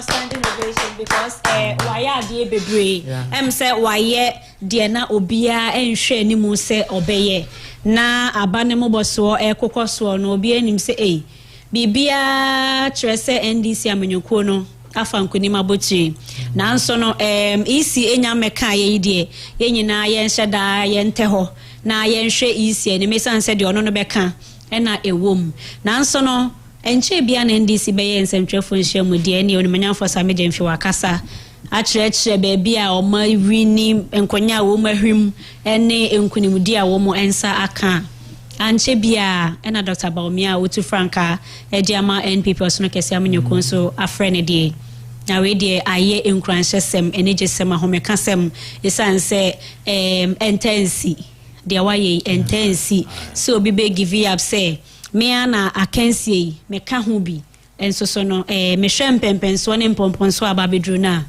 enye media dia wonu no odi enti who the cap fits no yemfama no enti wo trese gonja de hye Ghana mampenda da John Dramani Mahama ene ye ne dia wojai e de amana wa manu tinkwansem bebra eye atre odo eni so eni obuo e de obuo bebre aba papa ne ho nti memeti ase mi hu no kra se oba na minim se bia obetwe da are se o mempene ade no omokeka bo mu no enim na se ni se but wantwe ni twan ni nyina nkosi hwe ni tie twemu ane se di breno ewo mampeni dada Mahama nti sisi ane de wa ma ne ti nkwansem a ono so trese o mebo adwuma wadre emfa emmoa oman na emi se de waye no ya de a wo se ye nyina ye bona baso e wo ho esanse intensi e na wasanso aboa ma asumdua ye wo no ya maintain ye gyina mu ye ama emukra ayedu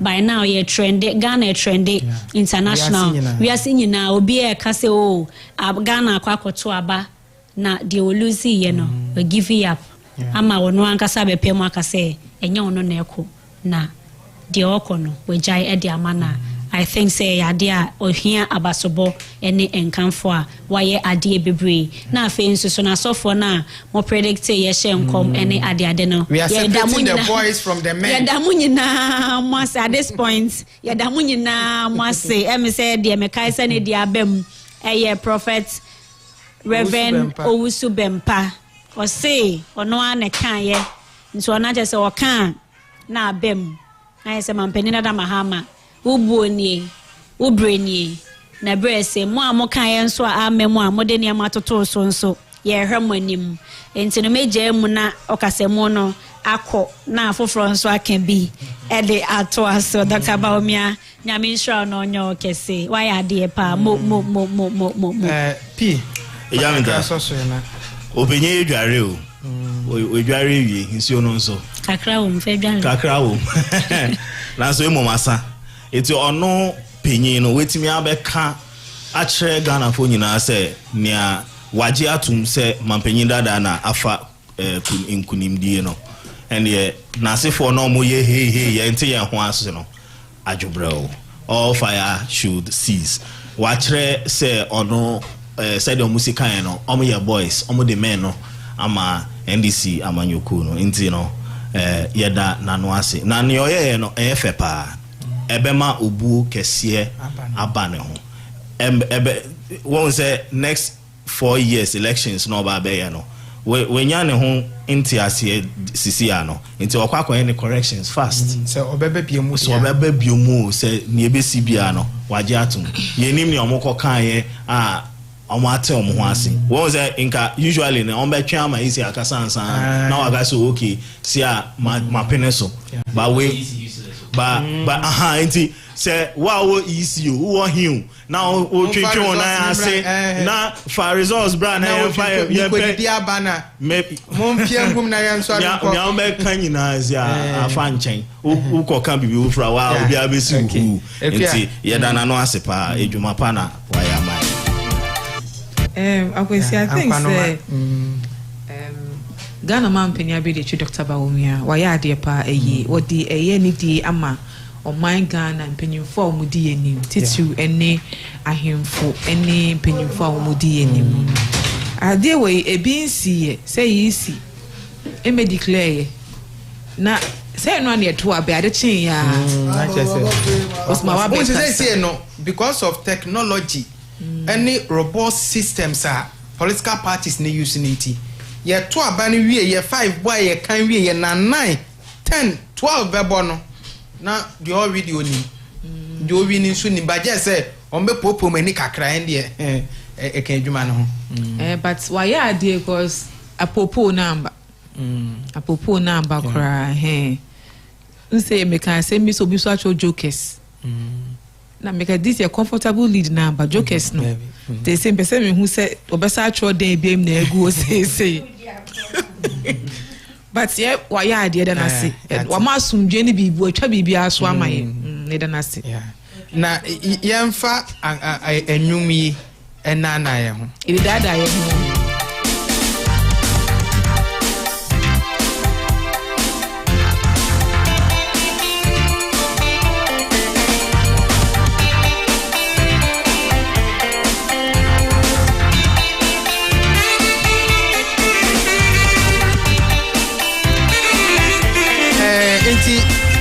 ye de ebetimi ye breso a na ye kọ enti Dr. Baomia dan say